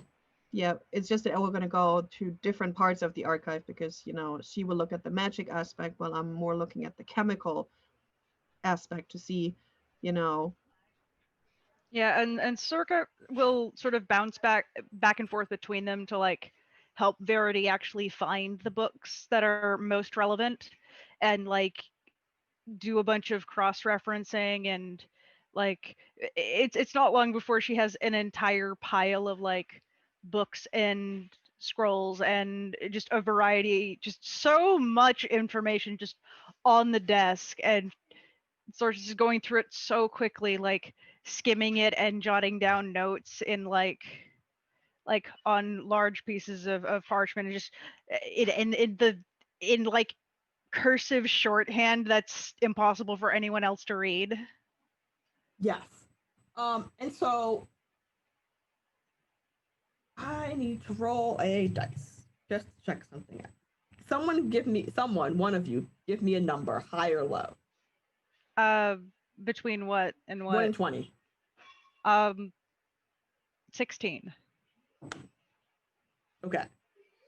I was rolling. That was a randomized roll, so I could see how well your researching would go. And I rolled a 7. And so we're playing Price is Right rules, by the way, for rolling dice. And okay, yeah, that's 9. When as you're researching,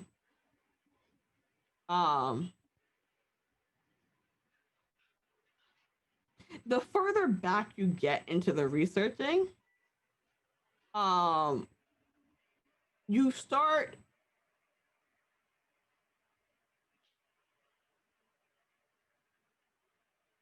getting into places where you can tell there is chunks of information missing. This greatly upset Sorcha.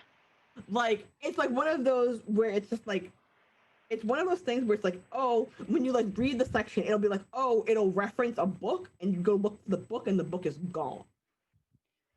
And is it like the book was meant to be there in the archives and it is missing, or just the archives never had it? The archives never had it.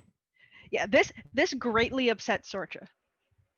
And like it happens, let's say, like you found a book, and I'm gonna describe the book.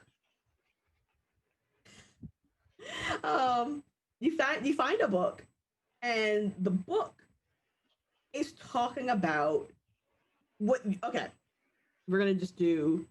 We're gonna do a brief history lesson about the world that we currently inhabit. So Axia, the world. So Ardell and Gelspa are on this thing called Axia. Axia used to be like a regular world that had like you know this from your history, like you know this from like just general like kindergarten history of the world type thing.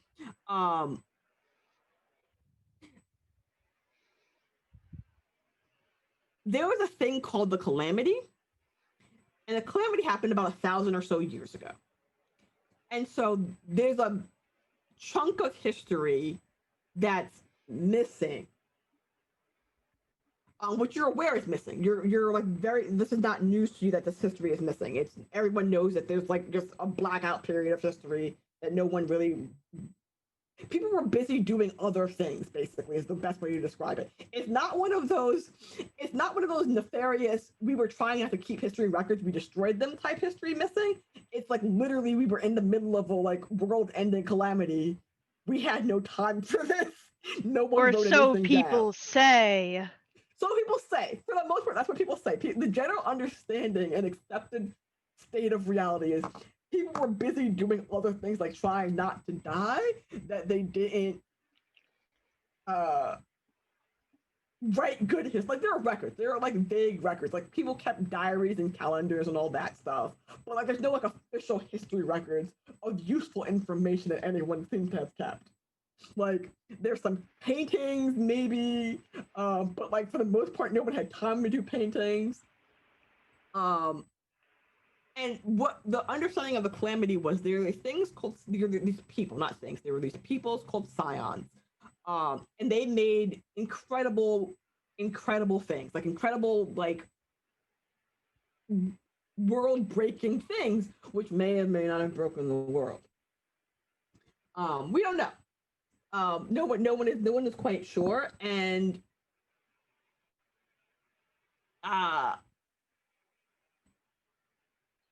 when you look into when you're looking into the crystals and you're looking into the way, oops, I pressed the wrong button.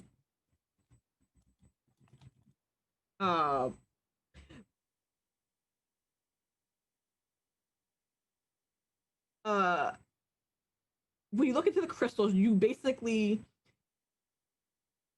the deeper you look into the crystals, the more you get into the what's it how do you describe, I'm trying to figure out how to describe this in a not weird gross way. The signs were blamed for the Calamity. Let's go with that. The signs were blamed for the Calamity, and the crystals were the thing that solved the Calamity's problem, which the Calamity was the world basically breaking apart. Like imagine, you know, there's Pangea, and the world broke apart. So imagine the world breaking apart, but like the sky suddenly became the ground. Like Axia wasn't always a floating city. It used to be part of a large solid landmass, and then it basically broke. And then it became floating because the chunks of land that it was on broke. I don't know how another way to describe. I'm picturing the crystals from the Elmis Chronicles. I don't know what that is. Picture. It's Animorphs. Oh. Oh God, childhood trauma. I blocked it all out of my memory. Sorry. I'm so sorry. I blocked all of Animorphs from my head because it was childhood trauma to the max. It was just like, war is bad, children get PTSD. All the animals all the time. I love that show, and in the UK, like nobody knows about it. Oh, it's and I so read good. all the books and watched all of it. So okay, so actually think more of let's see. Actually, have we all played Final Fantasy 12? Mm-mm. No. What? Is it like an iceberg, but the bottom part is like it's like a crystal, but it's like flat on top, like the bottom it's part. like flat on top, but like it's a floating island. It's a floating city. And the crystals like sit in the bottom, like Well, in this case, in Axia and Gellspar and Ardell, the crystal's just on top, pulling it up. Ah, on top. Oh, not pushing down. Yeah, Not it's pulling it into the sky. Oh, It's keeping it afloat from the top, not from the bottom. oh, that's cool. I will actually do so. I guess we're gonna take a moment. And we're gonna take a moment to describe because I feel like I failed That's a you world all. building. The world building. So in Sorkia's research, and you get into world history, and in the world history and the world building, you'll know that Axia is a combination of two large continents, or not continents, two large cities. There were chunks. Like imagine like Manhattan and like Staten Island, but floated. And Staten Island, or Gellspar in this case, is tethered via a literal rope to Ardell. And they're both using their two little crystals to float, right? And so those crystals, when the calamity happened,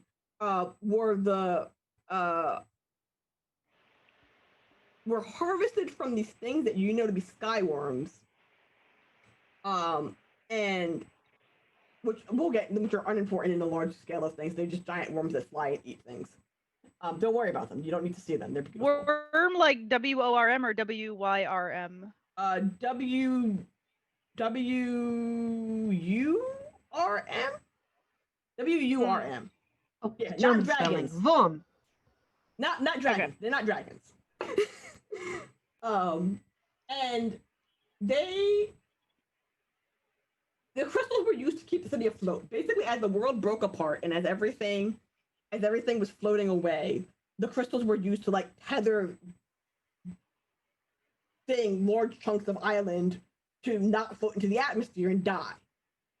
Like, so the research that you're looking into when you're looking into the crystals and how they're formed, no one really knows. There's no real consensus on how crystals are formed because no one really knows where the skyworms came from. And prior to the skyworms, there were no crystals, but prior to the calamity, there were no skyworms. So it's just like what came first, the chicken or the egg type situation. Clearly, they came from outer space. Clearly, they came from outer space. Clearly. And so, Oh my God. when you are investigating, as you're reading through these books, and the bits and pieces that you're missing are anything about the science we're doing, and anything before the calamity. Like all of that information is just AFK. Okay. And But- it's not like, is it that the information is being like referenced and the information exists and it's just not in the archives, or is Yes. it just there is literally just no information here? No. Like there is some information, but like it's a combination of two things. It's a combination of there are books written about this subject that survived the calamity, that survived the calamity prior to the calamity that have been removed. But then anything that isn't in those, say, like 15 books doesn't exist. It's like 15 books about this topic and then like nothing else. Like no one cared to research further because, oh, we figured it out. We have the definitive source of information. We don't need to do any more research.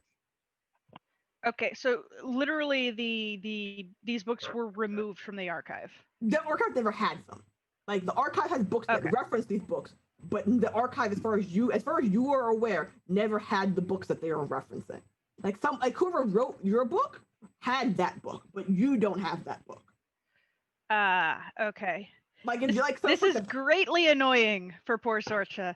She'd be mad if it was like they had the books and the books are now removed. She No, would no, the be books actually never had the angry, book. but It's like someone who worked at the archive at some point or another. They had it personally, but the archive itself never had. It's like you play Animal Crossing. no, unfortunately. Well, there's a I do not character, have no, I it's do not okay. have the console. There's a character whose name I've now forgotten, Blathers, who, if you bring him stuff to the museum, will take things from you. The books, but he'll be like, "Oh, I would love this in my personal collection." People have things in their personal collection. You don't have it in the library. That's silly. Yeah, no, it's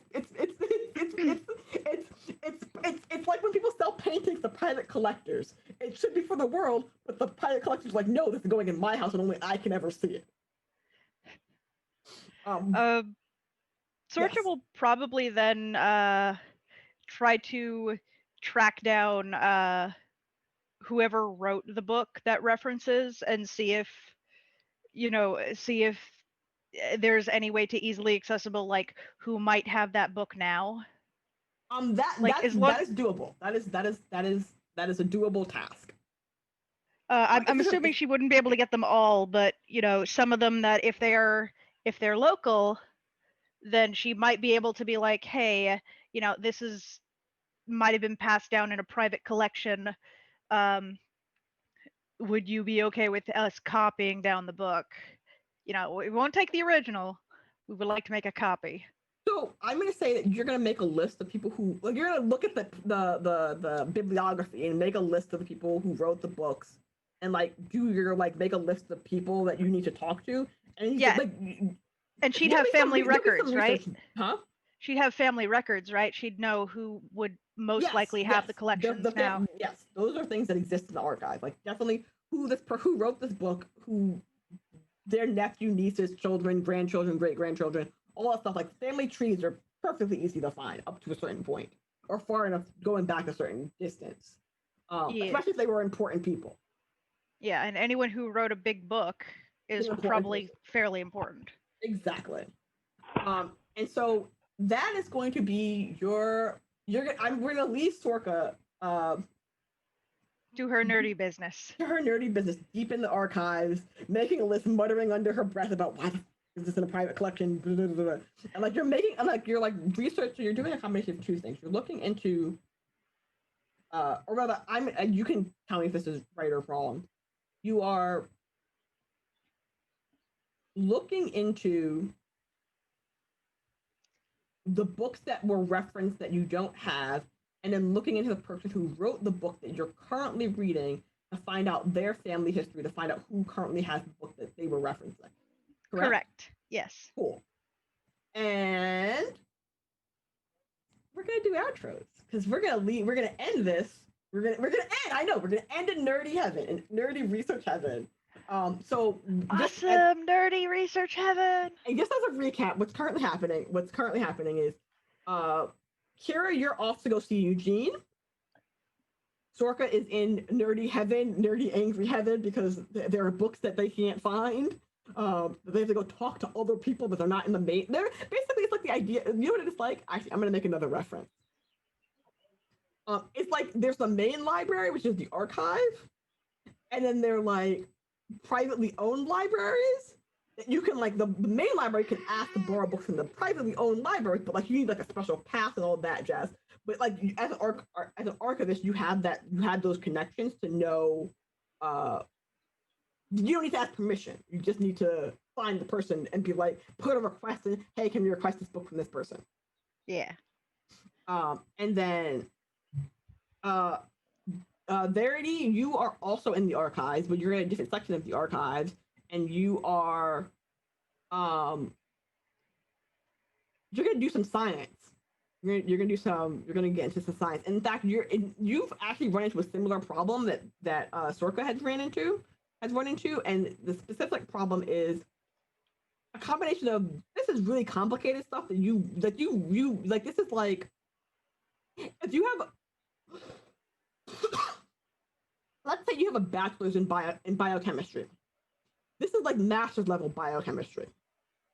You recognize oh, I know this stuff, but you need it would require a bit more. This what you thought was gonna be a simple task is going to end up being a bit of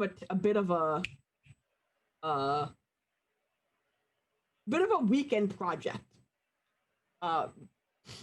And then, Saren, you are going to be leaving your house soon to go do whatever you have planned, which is? Actually, I'm going to be heading just downstairs to my workshop. I have some checking out. I'm going to be dumping the little bit of pixie I have, about half of it, into a couple different bowls, trying a couple different just basic herbology kind of magic science as opposed to science. Okay, magic science. Okay, And so we're gonna do outros. Oh, thank you. Someone already did it because I was gonna do it in chat. We're gonna do outros, and so we're gonna go in reverse order, which means I think I go first, right? No, maybe. I think I go first. Okay. And hi, I'm Imani. I'm your storyteller. I exist on the internet in various places. Oh, right. Sorry. Yes. We are doing a giveaway, and the giveaway is currently something that you can enter in chat if you just type the word Ember. If you type the word Ember, you're entered to win a copy of the vignette whaling song, which is one of the Emberwind mini campaign storybook things. It's like 80 pages of content. And it happens in between two of the major story plots, story content games, but you can play it independently. I think it's great. I'm cannibalizing bits and pieces of it for this campaign. Fun fact. So don't read it if you win it. Or don't spoil yourself if you win it.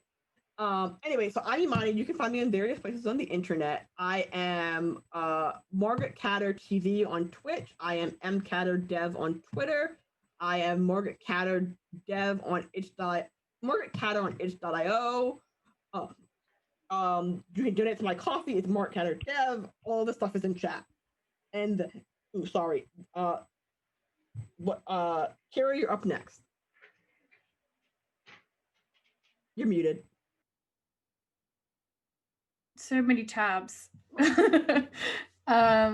Yeah, I'm Zweth. You can find me most places on the internet as Zweth or Zwethra. I have not started yet, but in a few weeks I'm going to be starting up on Twitch doing some gaming. So it will be a bit, but feel free to follow with things to come. But yeah, catch me saying random thoughts and things on the internet. Arnica? All right, I'm Arnica. You can find me on Twitter at ArnicaXRoss. I'm going to be starting to play Among Us soon, so by all means, I'm not very good at that, so come catch me standing in a corner screaming, I don't know how to do this, and maybe you can bite me in half if you're the imposter. It'll be excellent. Nice. Cree? Hi, I'm Bloodcry. I generally do things on Twitch. Sometimes it's fairly irregular. I'm trying to get back into it. Yeah, that's basically what I do. I usually play like strategy games or occasionally spooky games and just all sorts of various things. And I've been getting into like more emotional stuff recently, and it's been a lot of fun. So yeah, catch me there. And Verity. Hi, I'm Vivi or Vivacia on Twitch. I am a variety streamer.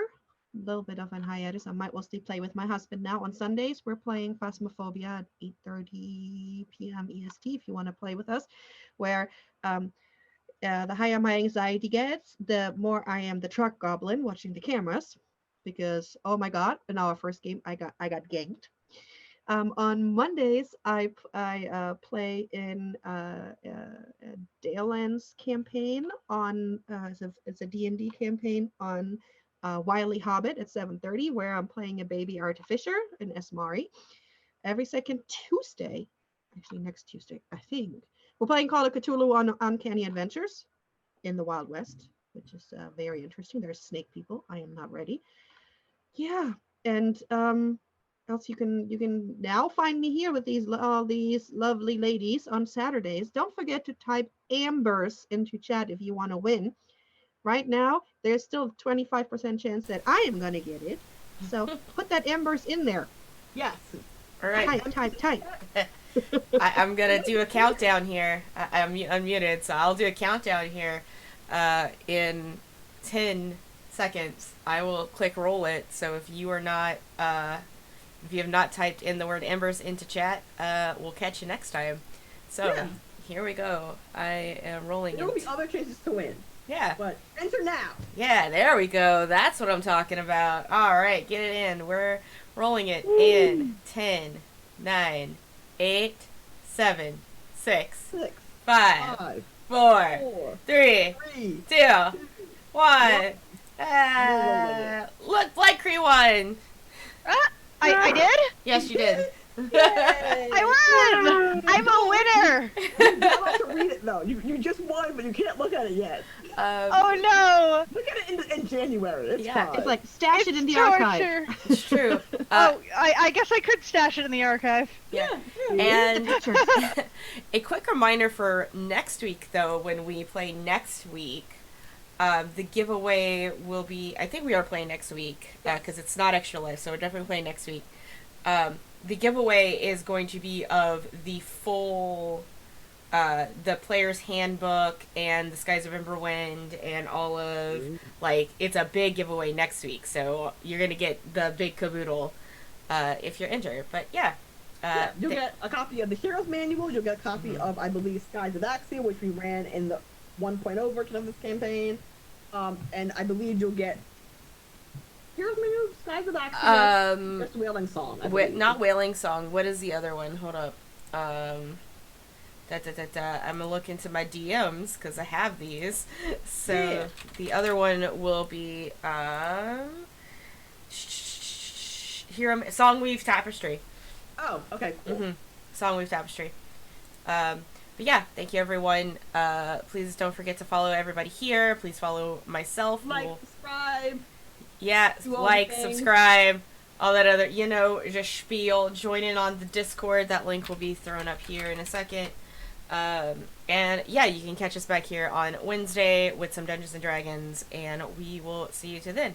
Everyone wave bye. Bye. I'm totally waving.